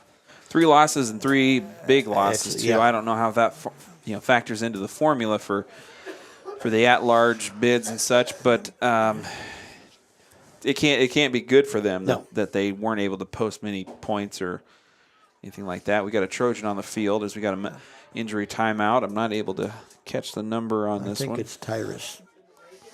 Yeah. Either that or Tyrus or Cyrus. Cyrus Mathis. He's kind of limping off the field here, so he might be on the shelf for the night. He's hopping. Hopefully. Yeah. It's not going to be a lonely bench at South Tama if you take a look at the bodies are starting to collect stack here up a little bit. Yeah. Fumble. Get on it. There you go. Loose ball in the middle of the pile there. And the biggest part of the whole thing is you've got to keep your head up because you're going to add 2 or 3 big bodies next year. Yeah. So your offensive line is going to get better. Your defensive line is going to get better. You've got a lot of juniors and seniors here. So the future is looking bright. Gavin Bridgewater being, his age, he's got another great year coming back. Yeah. Castellanos gets a pitch from Clegg, and he kind of wings it around the left end, but really nowhere to go, and that'll bring up 4th down. Picks up about 4. So, and the thing, and as you talk about this, looking up and down the lineup, we got 1, 2, 3, 4, 5, 6, 7, 8, 9, 10, 11, 12, 13. 13 seniors on a team of about 35. Yep. So you're going to add, and it's going to be, slip down. Castellanos, the ball carrier, just kind of lost his footing and ended up give him a loss. Cutting up into the middle of the field. That'll be a turnover on downs for the Trojans. And the clock running here, 4:30 on the clock in the 4th quarter. All West Delaware here in the second half. And 1st and 10 for the Hawks on the 46. Programming reminder, we'll be live from the STC Roundhouse on Tuesday. It'll be senior night for the Trojans volleyball team. Tune in if you can't make it out. Make sure to go cheer on the Trojans if you're in town. But if you need to tune in, we'll be there for you on Trojan Country this Tuesday night. And this is a heck of a deal because I've talked to a lot of older people who can't get out watching on their computers is the way that they enjoy South Tama athletics. So it's a nice positive for our seniors. Speaking of which, one is listening tonight. So, John Willett, if you're out there, hello from Trojan Field. I know he's not feeling well. He can't make it, so go Trojans. So, hope you're feeling better. He wants to get to a game, but just health-wise can't get out and about. So, hello, John and Sally, and Dave's in town. So, hi, Dave Willett. 2nd and 5 for the Hawks. They are moving up the field. 1st down and then some. Volker on the carry there. What a fun week coming up for South Tama. And, and I know, I'm sure for a lot of teachers, maybe even more so at the high school where there's more stuff going on, but a disruptive week in some ways, but also a celebratory week. And get out to the parade, get out to the 5K, and kind of engage with the students and the school community, and have a good time. Kids having fun all week. Just be careful because there will be a lot of traffic out. Yeah. Not going to say what they're going to be doing, but there's a lot of decorations in the trees this week. Not encouraging anything. Nice hit right there. That was number 56, Wyatt Sermon, wrapping up the ball carrier for West Delaware. Keaton Sokol in there on the tackle, too. It's good to see him back. Yeah. And nice and strong. As the student section starts to empty so they can create their tunnel for their Trojan heroes down in the south end zone as they get off the field. Minute 52 on the clock now as the seconds ticking off here. Volker, strong carry up the middle. Brought down by the secondary of the South Tama defense. Maybe one more score in the cards for West Delaware, but feel like kind of the game script was, I feel like they brought their second unit on at the right time and didn't kind of take advantage of the situation. No. And it's good to see that. And you got to consider some of the coaches that they've encountered as their road when they were getting blown out by Xavier. I know Coach Schulte he's class all the way. The coaching staffs at Wahlert and Hempstead and Waverly Shellrock, and you can't get away from them. When they played, they played Waverly Shellrock early, and you have that Newsom kid who ran for almost 200 yards against him. He just kind of, coaches are coaches because they know what goes around comes around. They're going to call off the dogs. I wouldn't be a bit surprised if they, West Delaware just knelt the ball after this play and said, it's a good game. We'll see you down the road. They don't want to embarrass anybody. And coaches aren't going to embarrass kids because as we, sometimes we learn the lesson and you don't want to embarrass kids. But, South Tama played hard. Yeah. I think West Delaware, like you said, that Seth, you come in here and you see the record and you think these guys are going to be a pushover, and for a quarter and three quarters, South Tama was in this game, and as the seconds click off here, you got to be proud of these Trojans because they could have just pitched up. Yeah, and we're gone. We're dead. We can't do anything about this. But they played hard, and my hats are off to the South Tama County Trojans. Yeah, absolutely. For staking in here and being the team that they are, showing a little Trojan pride. A more focused performance, I think we saw tonight from South Tama than what's been out on the field the last 2 weeks, and maybe that's just the experience of knowing, hey, we're going up against a steep opponent. We're shorthanded. We've played shorthanded the last 2 weeks, and maybe just coming out a little looser and more engaged will be the silver lining that they might preach this week in practice, and next week a different opponents. Center Pointer Band for homecoming. We're going to take a quick break, and we'll be right back. We'll give some post-game stats for you, and we'll be right back after this. You're listening to Trojan Country.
Tobacco Road.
Welcome back to STC Trojan Field. We're live for the post-game show.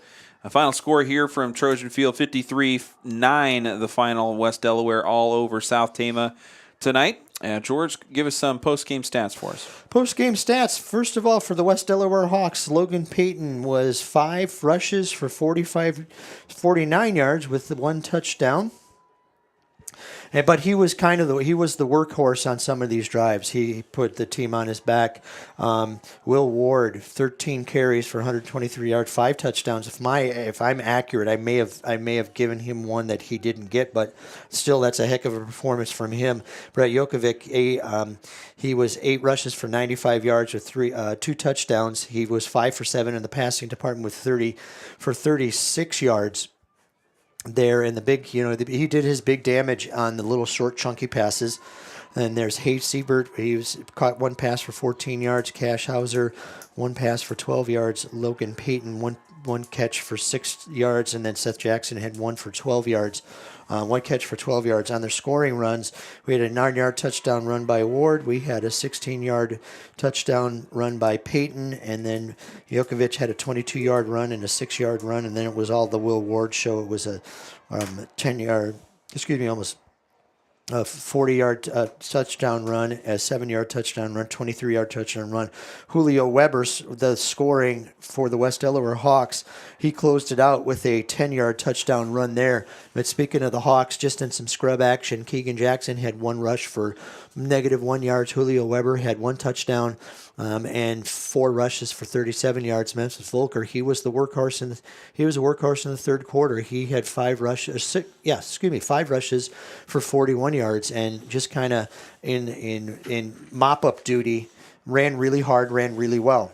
For your South Tama County Trojans, before he was hurt, Gavin Bridgewater had 15 rushes for 31 yards. Cyrus Mathis had 11 rushes for 13 yards. Ethan Cruikshank, 1 rush for 1 yard. Tyrus Clegg had 4 rushes for a positive 4 yards. Jeremy Dolash, 2 for 10 yards. Anthony Thompson, 5 rushes for 4 yards. Damian Castellanos, the workhorse again in those drives.